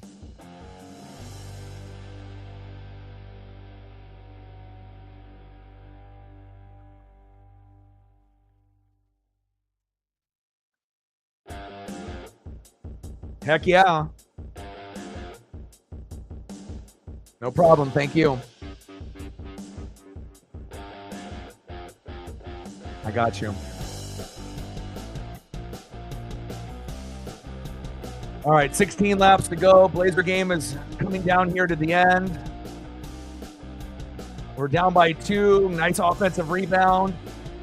And we have 10 seconds to go. Denny, crossover, 3. In and out, no good. Offensive board, nope. And it looks like the Cavs are going to win. Damn it. So close. But we blew a big 15-point lead. But now it's 131, 129.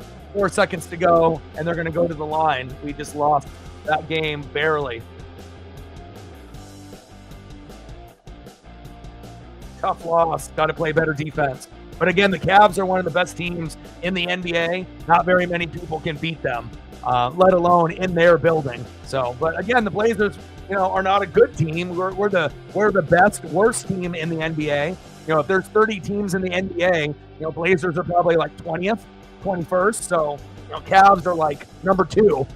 Number 3. So, wish we could have gotten this upset today. But again, we got the Sixers tomorrow, the Celtics on Wednesday, and then the Thunder on Friday.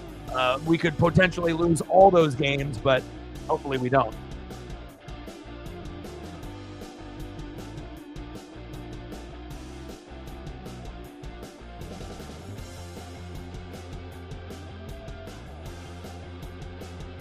Now they're up by 4 with 4 seconds left. That one is over. Damn it. Mariners lost today. Blazers lost today. My favorite driver ended up getting spun out within the first 10 seconds of this race. Qualified third, had a good chance to win it all today, and went all the way back to 37th and 34th. He's in 23rd right now. I thought the best case scenario for Napa, no hell, would have been maybe 10th, but he can't even get to that position in this track. Now, if this was like a super speedway, maybe, but again, it's really hard to pass and catch up to the leaders on a road course.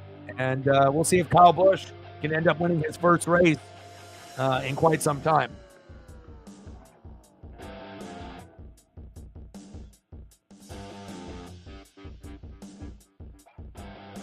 Got to beat the Sixers tomorrow to make up for it.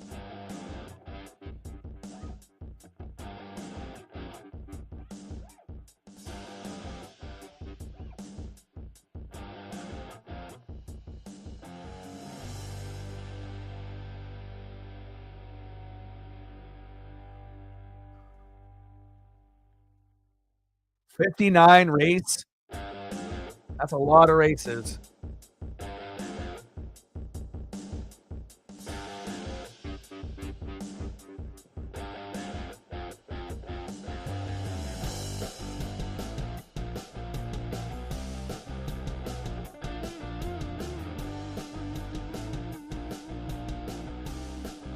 Got another DeLorean one for you, Megan, 1981.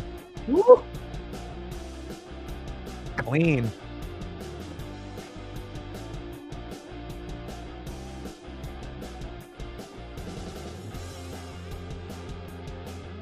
Imagine seeing DeLoreans around the track. How wild that would be.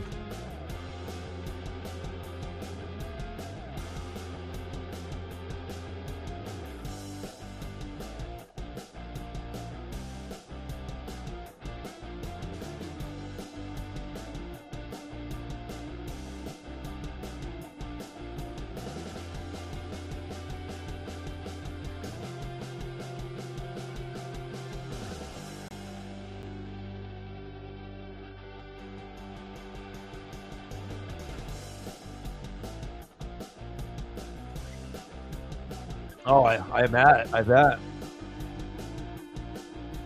Oh, baby. All right, we got 14 laps to go, and we're on, pace to finish around that 3 hour and 30-minute mark, which is typically standard for a NASCAR Cup race. Only 4 cautions, a very small amount, and 3 of them are 2 of them are just green flag, regular. So we really have only had 2 real cautions, with the Suarez, getting his fender ripped off, and then obviously with the Dillon getting hit into and getting pushed into the gravel. So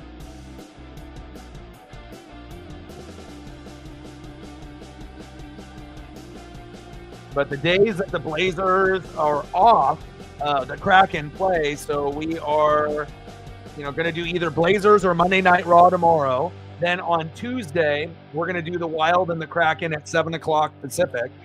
Then on Thursday, we're going to do probably the Kraken and the Predators at 5.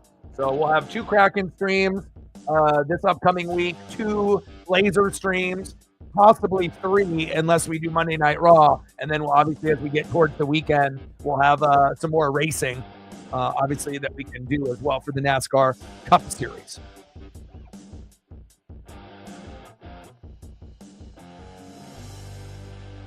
So Blazers Monday Night Raw on Monday, Blazers on Wednesday and Friday against the Celtics, as well as the Thunder. And then we got 2 Kraken streams on Tuesday and Thursday. So it looks like everything is pretty much settled in. Unfortunately, the Kraken play the Flyers at 9:30 a.m. on Saturday. So we're probably not doing that, but I'll tune in and see what on the NBA side for next week. It looks like Blazers have the day off. Maybe do the trucks race or something of that nature. I'm not sure if they're going to be on Friday or Saturday. We'll have to wait and see. Yeah, I mean, we were beating your guys' ass by 15, and everything was going great in the first half, but you guys played really well in that third and fourth quarter and came back and beat us in OT. That was definitely a game that we should have won, but again, beating the Cavs is a very difficult thing to do. And it doesn't get any easier for us. We got the Sixers tomorrow. Then we're at the Celtics on Wednesday. And then I think at the Thunder on Friday. Not ideal. But we'll see. GG, my guy. I know Cavs fans were shitting themselves in that first half, thinking, how the hell is this Blazer team up by 15? But remember, the Blazers are the best worst team in the NBA. If there's 30 teams in the league right now, we're like 20th. We've been playing some pretty good ball. So, but just not enough defense to win that game in the third and fourth quarter. That's what killed us. The defense and the rebounding.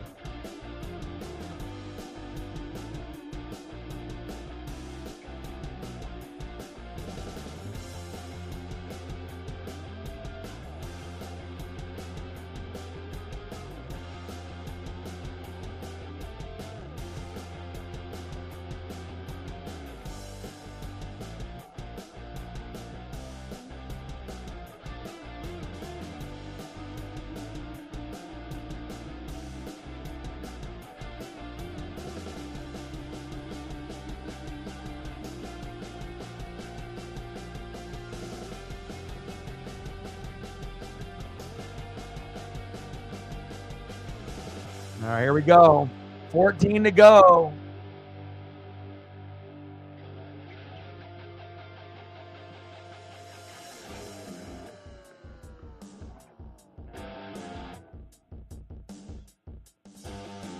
Oh, SVG in the middle, 3 wide.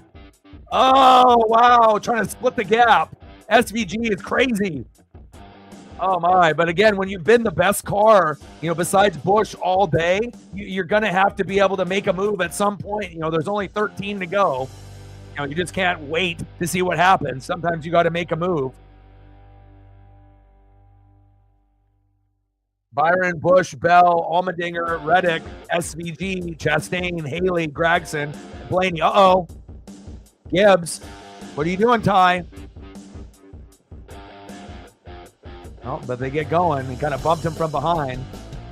You haven't really seen a lot of the tempers flare that much in this race, but you have to actually kind of get up there. SVG was actually favored to win this race going in, and he's very good at road courses, and nice to be able to see New Zealand represented in NASCAR. I watched the Chicago road track race that he won last year. He's got a good skill set, SVG does. Busch, Bell, Byron, Allmendinger, Gragson, Reddick, Chastain, Haley, Logano, SVG. 12 to go. Chase at 15th. Let's go. Chase in 14th. Let's go. Come on, Chase. Happen. No. How?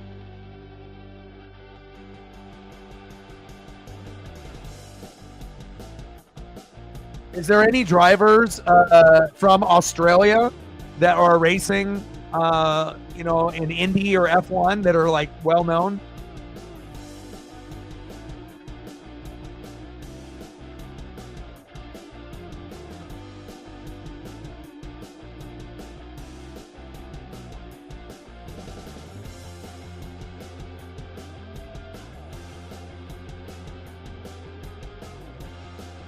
Tell him, Larry McReynolds.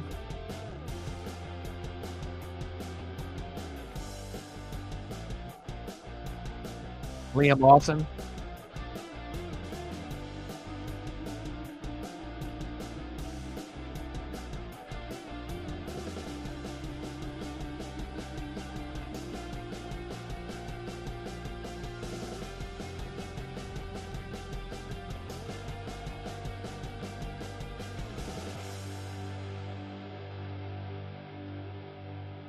Come on, Chase. Chase is battling. 13th. Come on, Chase. Top 10 finish. Let's go. That would be great, considering his day was ruined, right from the very start, and had a top 3 qualifying car. I really think that Chase could have won this race today, if I'm being honest. I think he could have had a top 5 finish, but could have won it. You never know what could have happened if Ross didn't spin him out in the literally first 10 seconds of the race. But to be able to battle back like this is amazing. Chase in 11th. Let's go. Let's go. It's all about points at this point now. Being in the top 10 is a hell of a lot better than being in 34th or 35th, which he sat for quite some time. Come on, Chase.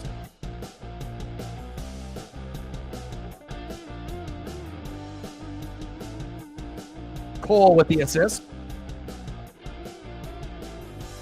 Come on, Chase, 11th. Come on, baby. You're right there with SVG and Chastain. But if Elliott catches up to Ross, which is he's very close, will he wreck him? Based on what happened early, we will find out. I didn't think that he would ever catch up to Ross, but he's literally one car away. Ross is in 9th, SVG in 10th, Chase in 11th. I mean, they are right there. Ross better fucking try to run away. He's running out of space.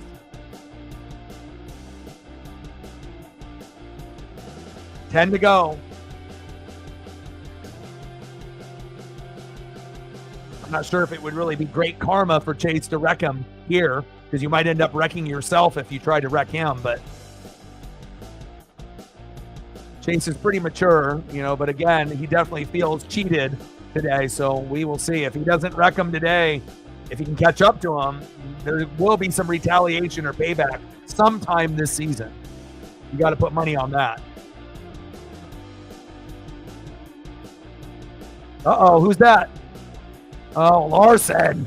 Man, he's had a rough day. Had a wheel go off, got caught for speeding, got the penalty, was running on 3 wheels.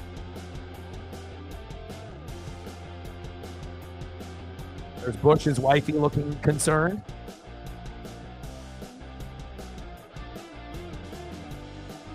Bell putting the pressure on Bush there for the top spot. Bell is close too, and he won Atlanta. Bell is, you never know. One little slip up by Bush, Bell could win this. That would be big for Christopher Bell and his team, representing the Toyotas, which you only have him and Reddick in the top 10 representing Toyota. But again, the person that needs this race the most is Bush, being at 57, 58, 59 races since his last win. So, been like a year and a half, 2 years since his last win, which is a little crazy for given the talent level of Kyle Busch.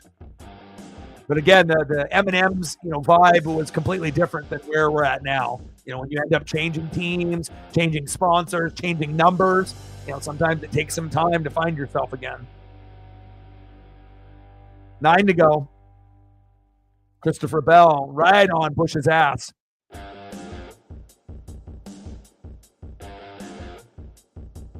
Fuck, Chase went down a spot to 12th. He's getting so close to catching up to Ross for payback, but not really sure if that would be ideal.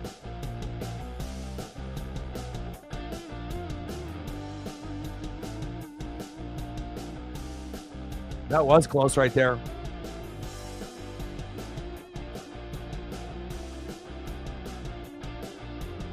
Byron and Bell almost wrecked.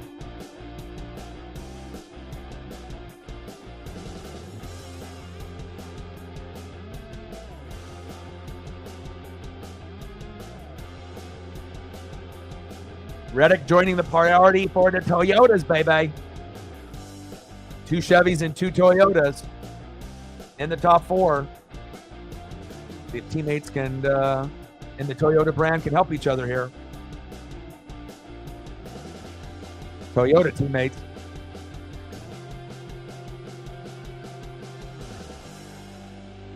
Eight to go.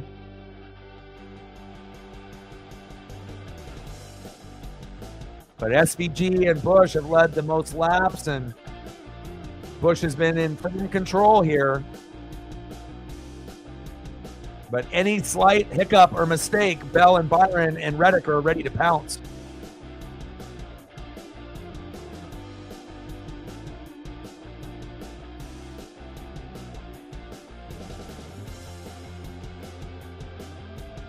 Eight to go.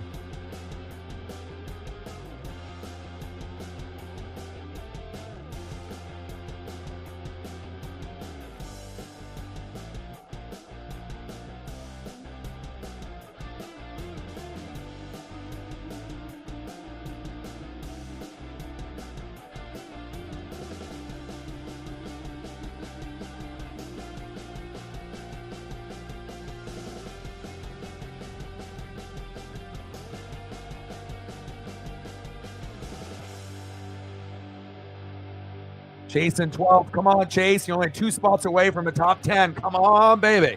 Napa, no how. And I would like to see SVG move himself a little bit up higher. I mean, he was leading the pack for such a long time. It would be great if he's not going to win, it would be great for SVG to have a top 5 finish. But again, you got a lot of cars, kind of jumbled right next to each other there from 6th to 10th. And then obviously from the first 4, that's the first gap. Busch, Bell, Byron, Reddick. And then you have a separation with Allmendinger, Gragson, Logano, Chastain, SVG, and Gilliland. Come on, Chase. 2 more spots.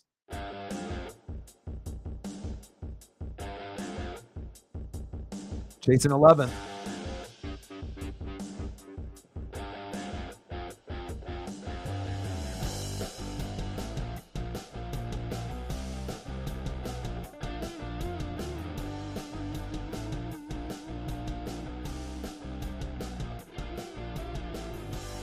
Busch can taste this victory.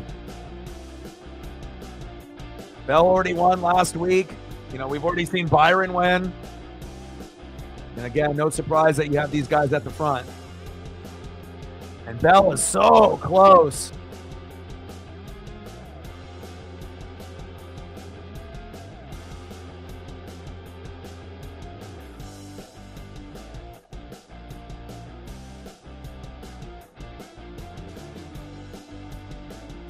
Seven to go. Busch, Bell, Byron, Reddick, Allmendinger, Gragson, Logano, Chastain, SVG, Gilliland. Chase in 11th. Let's go, Chase.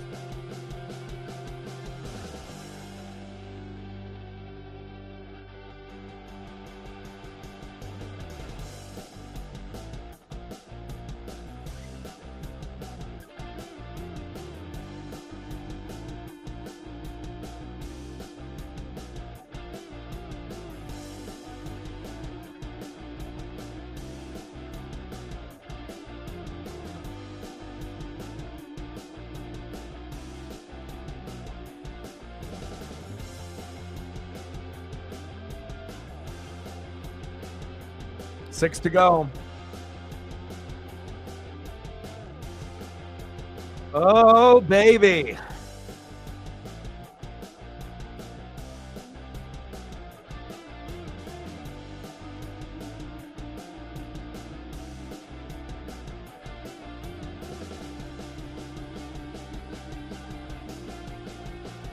Yeah, especially after winning last week. I don't think anyone had Bell penciled in for a top 2 or top 3, top 5 finish today.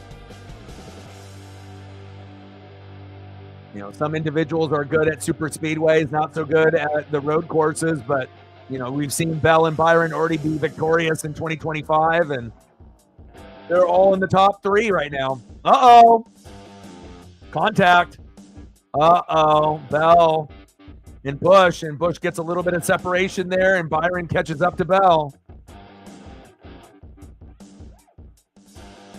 You don't want a penalty through the S's.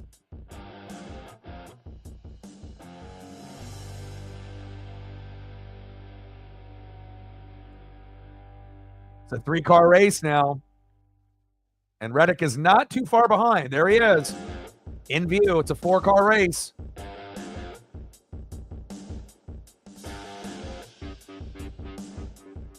Kyle Busch's wife, he's losing it.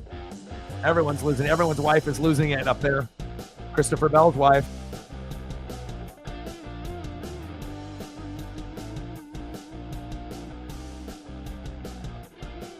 Oh, wow. Look how close Bell and Busch are next to each other. And Bell with the pass.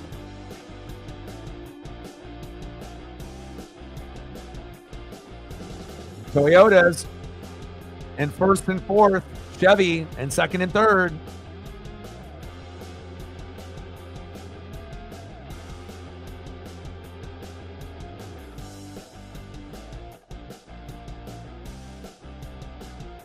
And Busch is super aggressive.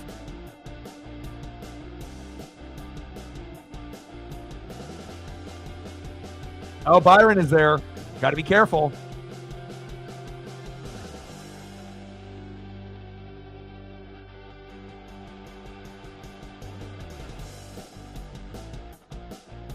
And Byron passes Busch. Busch can't let that frustration, overtake his driving ability here.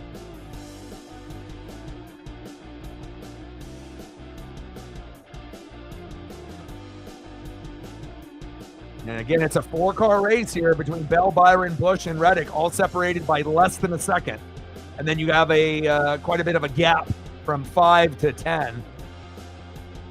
I hear you, Paisley.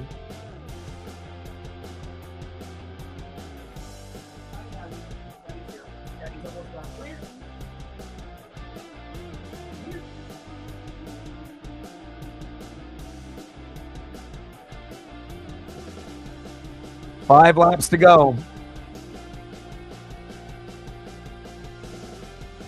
Daddy's almost done, honey.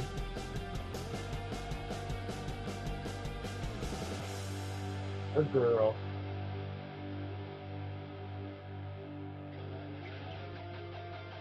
All right, Paisley's in here to see the finish. Let's go. Napa know-how. Chase in 8th, baby. Ross in 6th. Can he catch up and get payback? Will he go that route? I mean, based on going from 37th all the way to 8th, with 4 to go, I think you just wait on Ross for another day, even if you end up being right behind him and you can do it. Let's go, Chase.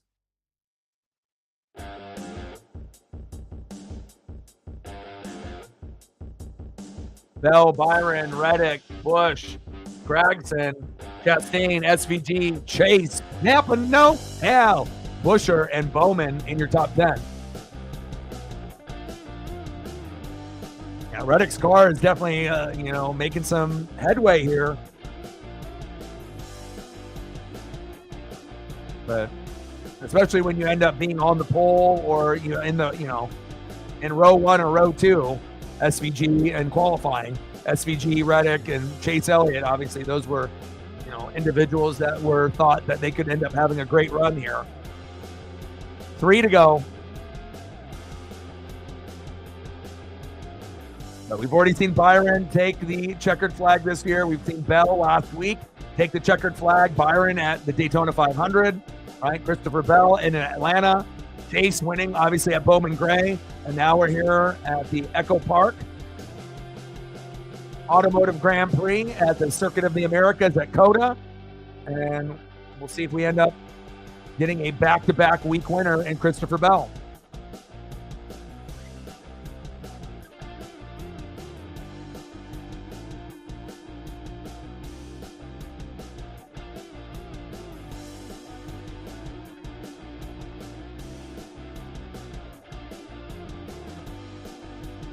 And obviously for anybody else, a top 4 finish for Busch is great, but considering that, he feels in his mind that he could have maybe won this race. But again, I mean, if this race was maybe 10 laps less, yeah, maybe Busch would have won. But you're definitely seeing the best cars, and he just kind of, the car just kind of ran out, and I didn't necessarily run out of gas, so to speak, but, the handling and everyone else being a little bit faster finally caught up to Busch at the worst possible time. Bell, Byron, Reddick in your top 3. Busch in 4th, Gregson in 5th, Chase in 6th. Let's go. Napa, know-how. Bell a little wild there. Byron and Reddick ready to pounce. The 3-car race here. 2 to go.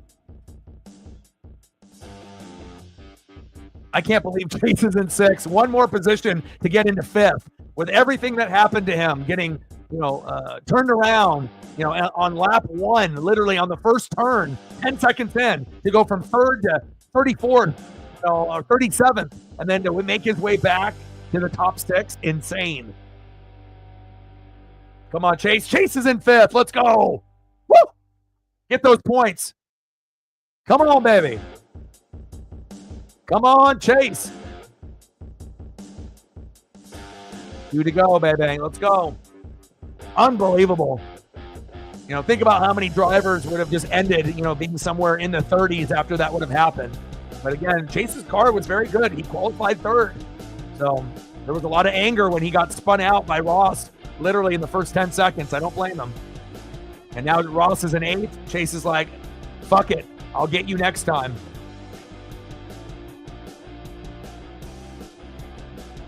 Two to go. Bell, Byron, Reddick, Busch, and Chase Elliott in your top 5. SVG and Busch led the most laps. But now you're starting to see a nice strong run from Bell, Byron, and Reddick. Kyle has no chance. Chase has no chance, unless something happens, with these guys spinning out and wrecking each other here in the top 3. 2 to go. But it kind of feels like it's going to be Bell, Byron, or Reddick here. Love seeing Elliott in 5th.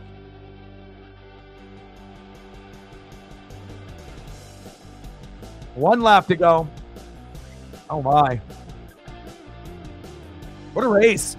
I mean, it kind of started off on a negative note with Chase, getting spun out, and then there, wasn't really a whole lot of wrecks, not a lot of cautions, and some types of racing that turns into more driving strategically is kind of boring for some, but it definitely has heated up here in the last 20 laps.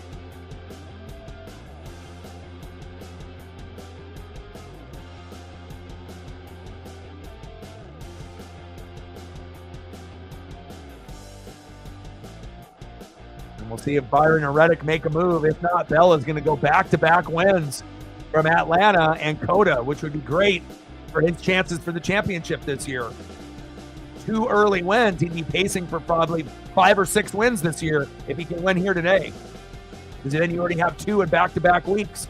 I mean, you're already a lock for the playoffs. But, can you end up having that magical year where you win 5 or 6 races? If he wins this, it's definitely possible.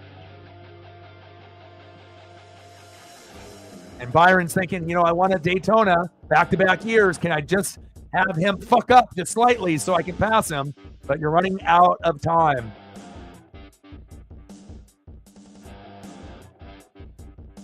Final lap.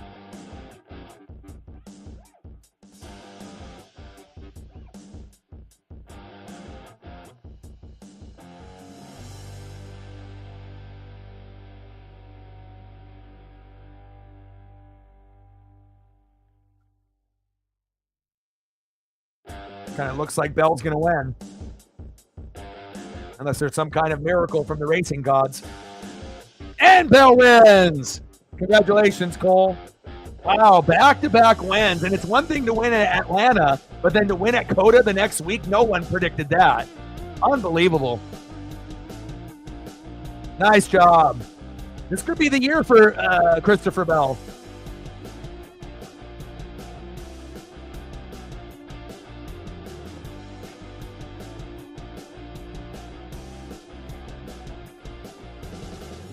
Wow, Chase finishes in 4th. Woohoo! Yes. Hell yeah. Unbelievable. Chase getting 4th. Fucking A. Busch has got to be pissed. Like, he was like number 1 this whole race with SVG, and somehow Chase ends up passing the guys that ended up leading the most laps in Busch and SVG until you ended up getting the nice strong run from Reddick, Byron, and Bell here late. Wow. Well, especially if it's your favorite driver besides Eric Jones to win. Of course, that's going to be one of your favorites. Wow. Shout out to Christopher Bell and shout out to Chase Elliott, to get spun out in the first 10 seconds, to go literally from being in 3rd to last and to finish the race 4th. Are you fucking kidding me? Awesome. Heartbreaker for SVG, heartbreaker for fucking Kyle Busch, but nice job, Chase.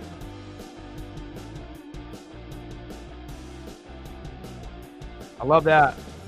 We'll get a Christopher Bell photo up here for his victory.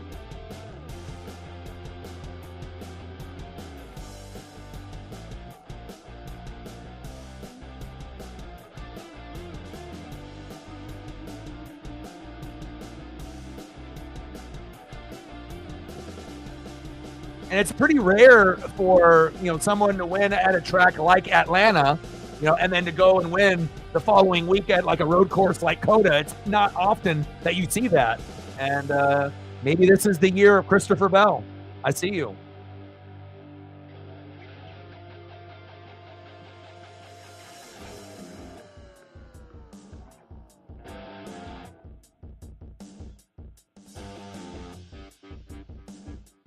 Yeah, first time that he's won back-to-back in his career. Wifey is happy.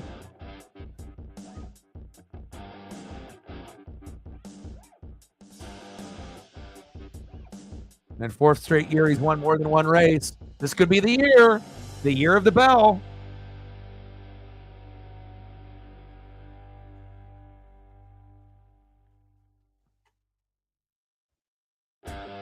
Awesome. Well, I love you guys, and I appreciate you guys very, very much. It's been a long day. I'm going to go take Paisley for a long walk, obviously eat some lunch, and then we'll be back at it tomorrow for either Monday Night Raw or the Blazers and the Sixers. Love you guys, and I appreciate you guys very much. Shout out to all the people that liked, subbed, donated, commented, shared. Shout out to Christopher Bell for winning back-to-back races, and shout out to my guy, Chase Elliott. Napa know-how with a top 4 finish. Love it. And I got one question for you. Who you know talk sports like us? Your boy Ryan, Northwest Sports Fanatics, and I'm out. Okay.